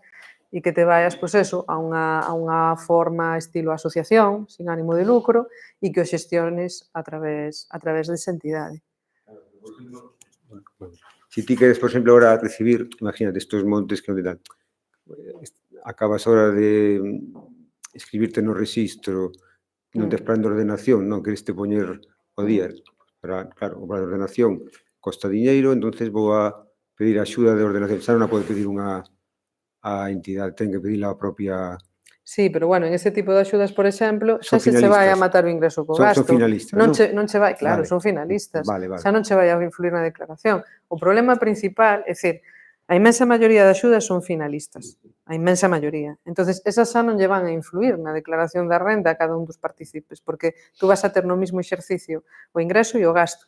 Con independencia, é dicir, tú vas a declarar no mismo exercicio, con independencia de que o diñeiro che chega a conta dali a 1 ou 2 anos, vale? Ou de que o fagas por unha dación en pago, vale? Pero a inmensa maioría son finalistas. Hai algunhas cousas que non son finalistas, que era o que vos comentaba antes, pois, por exemplo, a excepcionalidade destas subvencións que houve de servicios ecosistémicos, ou outras que poden salir similares, ou, por exemplo, se tú consigues un patrocinio para unha venta de servicios ecosistémicos ou unha cuestión destas. Pero, mellor, ese tipo de cousas sí que é factible xestionalas desa outra maneira, ou seja, formalizando convenios con outras entidades, para que eso, con outras entidades, convenios nos que ten que quedar claro que todo o diñeiro que se perciba vai ir destinado a esas superficies, pero que non influyan na tributación a cada partícipe. Sí, estamos xa na roda de preguntas, así que temos algunha online. Vamos primeiro a atender os que estades aquí. Hai unha man levantada. E nada, tamén invitar a Antonio, se hai algunha pregunta de Montes de Varas que queres facer algunha apreciación, pois nada, tamén participa libremente. No, bueno, eu algo relacionado co que dixo Óscar dos montes estes. En concreto, Montes do Piornedo, recibe unhas subvencións para traballos, para limpeza de camiños, para... Esas subvencións ingresan na conta do monte, pero faias unha empresa. Esa subvención ten que tributar ou non ten que... Hai que declarala, ten... Eso é o que comentaba, hai que declarar tanto o ingreso como o gasto. En que fixese... Non, poñoche un exemplo. Se as subvencións da Renatura ou da Xunta as pide un particular, eu pido para unha finca miña, figúrame o ingreso a min, eu non o podo facer, ten que facelo unha empresa. Pero despois a declaración da renta, o ingreso vai a mí, non lle vai á empresa. No caso de Montes tamén é así. Non é así porque no caso da Comunidade de Monte Abertal, a Comunidade de Monte Abertal vai a computar o ingreso da subvención, pero sí vai a poder computar tamén o gasto. Vale? Entonces, non hai un beneficio que declarar. Se acordame polo particular, o particular tamén o gasto. Claro, non o pode computar, bueno, salvo que teña dado de alta a actividade económica, vaya, pero se non ten dado de alta a actividade económica... E ten que facer declaracións de IVA, declaracións anuales... A Comunidade de Monte Abertal? Ou ten que facer ese de xaneiro que comentabas? A ver, a Comunidade de Monte Abertal ten que facer o 184 no mes de xaneiro e despois, aparte deso, se está dado de alta en retencións, ten que facer tamén o de retencións. E as declaracións trimestrales de IVA vainas ter que facer en función do réxime o que esteña acollido. Se está no réxime especial de agricultura, que vos comentei antes, non ten que facer declaracións trimestrales. Pero se está no réxime xeral, ten que facelas, claro. Digamos, ten que facer a declaración como se fora unha empresa. Efectivamente, sí. Home, a maioría suelen estar en régimen especial, salvo que teñan ingresos, pois o que vos comentaba antes, as entidades que poidan ter, pois, o que sei, unha canteira, un parque eólico, unha cousa destas, pois están en réxime xeral de IVA e teñen que facer as declaracións trimestrais, pero senón a inmensa maioría están en régimen especial e non fan declaración trimestral. E se hai outros ingresos nesa conta, pois algunha venta que non está declarada, que non aparece, ingresas por un ingreso extra 1.000 euros na conta da asociación. Da comunidade. Da comunidade. Hai que declararlo. Na comunidade hai que declarar todo o que entre. E hai que decir de que é. E eso de que declara cada socio vai en porcentaje tamén do que ten na participación que ten, ou entra a partes iguales? Non, vai en función... Nese modelo 184 que vos comentei antes, e no modelo 036 que se presenta ao inicio de todo, cando se dá de alta a comunidade en IVA, ou, perdón, cando se dá de alta a comunidade en Facenda, xa hai que indicar o tanto por cento que corresponde a cada partícipe. Entón, sempre vai a ir a declaración en función do tanto por cento de cada un. Non é, pode ser a partes iguais ou non. Xa. E iso que dicías de unha comunidade de bienes ou... Tributan igual que unha comunidade de bens. Igual. A única diferencia é que nas comunidades de Monte Abertal ou de Varas pode haber parte de propiedade descoñecida. Entonces, o tanto por cento que corresponde a descoñecidos non se tributa, non vai a tributar ninguén por el. Vale, pero todo o que teña propiedade coñecida vai ir á declaración da renta do titular que esteña identificado. Bueno, máis ou menos. Alguna pregunta máis de xente que está por aquí? Vale, vamos pasar ás preguntas online. Son preguntas, algunha que acaba de entrar e outras que xa entraron aí un anaquiño, entón non é sobre esta última resposta. A primeira é de Jesús Baliño, que pregunta: entón, se o monte veciñal en Mancomún está inscrito no rexistro de masas consolidadas de frondosas autóctonas, é suficiente para obter a reducción independentemente da porcentaxe de hectáreas inscritas do total do monte? Eso non o teño claro, vale? É dicir, se está previsto esa reducción no anexo, vale, no anexo do borrador especifica que os montes que esteñan inscritos no Rexistro de Masas Consolidadas de Frondosa se lles vai a aplicar o 80%. Pero non teño claro que se un monte é prácticamente todo el productor e ten só unha pequena superficie inscrita no rexistro, vai a ir aí. Eu entendo que despois, a hora de formalizar os contratos e cando cada ano saquen as bases concretas, se esclarecerá este tipo de cuestións. E depois hai outro seguidor que fai dúas preguntas. A primeira é: as subvencións das que falas nas comunidades de montes e mancomún, que parte hai que reinvestir despois? As subvencións? Das que falas nas comunidades de montes e mancomún, que parte hai que reinvestir despois? Esta pregunta entrou aí... A ver, cando as subvencións son finalistas, é dicir, cando tú ingresas unha cantidade para facer unha primeira forestación ou para facer unha poda, o 100% do que ingresas ou vas a invertir en facer ese traballo, obviamente. Non entendo moi ben por onde vai a pregunta. Referíase a que parte dos ingresos, que porcentaje dos ingresos para reinvertir. Claro, di despois, os ingresos de comuneiros, cando na comunidade non hai saldo, pódense recuperar? Como, perdona? Os ingresos de comuneiros, cando na comunidade non hai saldo, pódense recuperar despois? Eso depende como teñan feito, vale. Si estamos falando de comunidades de monte abertal. Sí. Vale.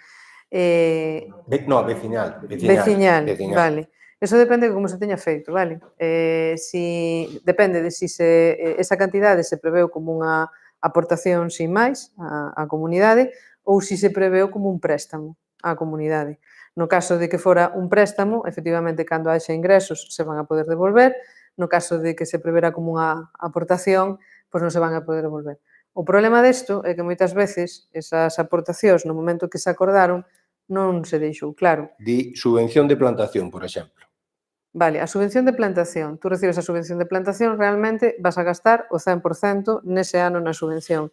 A efectos de presentar as reinversións, o modelo de comunicación de gastos e ingresos que tivo a comunidade e a efectos de cálculo de reinversións, a subvención vai a computar e o 40% do que recibiche de subvención vai ter que ingresar no propio monte. Pero realmente xa gastache máis, non sei se me explico. O sea, porque o 100% o dedicache a facer o traballo que tiñas que facer. Entonces, o 60% restante que recibiche de subvención e que gastache en facer ese traballo o vas a poder imputar contra outros ingresos. Non sei se me explico o que quixen dicir. É dicir, se tú recibes 10.000 euros de subvención e outras 10.000 euros de venta de madeira, vale?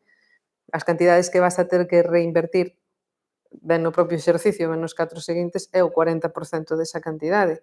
Entonces, tú vas a ter que reinvertir 8.000 euros. Realmente xa reinvertiche máis, porque xa gastaste os 10 que che deron de subvención. E agora engade outro comentario que di préstamo. Só pon iso. Se é como préstamo, claro que o poden despois devolver. Sí, pero teño que ter metido en contabilidade así e teño que ter previsto así tamén na acta da asamblea na que acordaron facer esas aportacións. Vale, temos 5 minutos, así que últimas preguntas e cortiñas que despois temos que cerrar, así que pido brevedade, por favor. No, isto simplemente era unha... Xa que falamos da axuda esta de servicios ambientais, era unha valoración pola túa parte, claro, porque decimos, claro, están dando unha axuda, pero que esa axuda é moi pequeniña, porque sabemos son 15.000 euros para 5 anos, 3.000 euros por ano, e si temos que pagar a certificación, se nos vai casi o... Non? Sí, o primeiro ano se vai todo. E despois hai que facer o seguimento para... E despois nos anos sucesivos hai que facer o seguimento, non se vai todo, pero se vai ir unha parte. Claro, a teoría do cambio. Entonces, claro, aí tampouco estás incentivando, máis ben estás favorecendo que se certifique o monte, pero non estás dándolle un servicio, un pago realmente aos... No, é que realmente esas subvencións non son propiamente pagos de servicios ecosistémicos, son axudas para pagar a certificación. Que ocorre? Que estas axudas, a diferencia de outras, tú non che exixen que teñas unha factura, tú para fazer a xustificación simplemente tes que aportar o certificado. Entonces, non vas a ter necesariamente unha factura polo importe total. O sea, pode ser que sí ou pode ser que non e que che quede un marxen polo que teñas que tributar. A eso me refería que non son axudas finalistas como as outras. E, pois, o interés deste tipo de axudas é que teñas un monte certificado para que chegado o momento poidas ter patrocinios de servicios ecosistémicos. Vale, pois nada, se non hai nada máis, vamos cerrar. Simplemente vou agradecer tanto aos poñentes como aos compañeros que organizaron. Espero aos asistentes que viñaste aquí e aos que estades tamén online, a todos os compañeros. Se me olvidou alguén que me perdonen, e tamén agradecer a cesión de poder usar este espacio ao Ibader por este alojamiento. E despois iba a pedirlle aos compañeros da Asociación Galega que cerren, e xa cerramos a emisión online. Aos que estades aquí, pois, se queredes, seguimos. Nada, pois, moitas gracias aos poñentes e moi interesante, non, a xornada. E nada, por nosa banda, creo que esta é a última sesión formativa, non, no Living Lab Ancares Courel, pero mañá temos outra actividade aquí cercana, en Ancares Courel, que é unha visita de intercambio no monte de Piornedo, así que ali mañá continuamos. Os que queirades pasar por ali, estáis invitados. Si, olvidéme de mencionar que se tedes algún interés ou algunha dúda, algunha cuestión respecto a isto, está aquí o correo do proxecto, tamén o podedes ver na página web, vale? Para consultarnos sobre calquera cosa destas.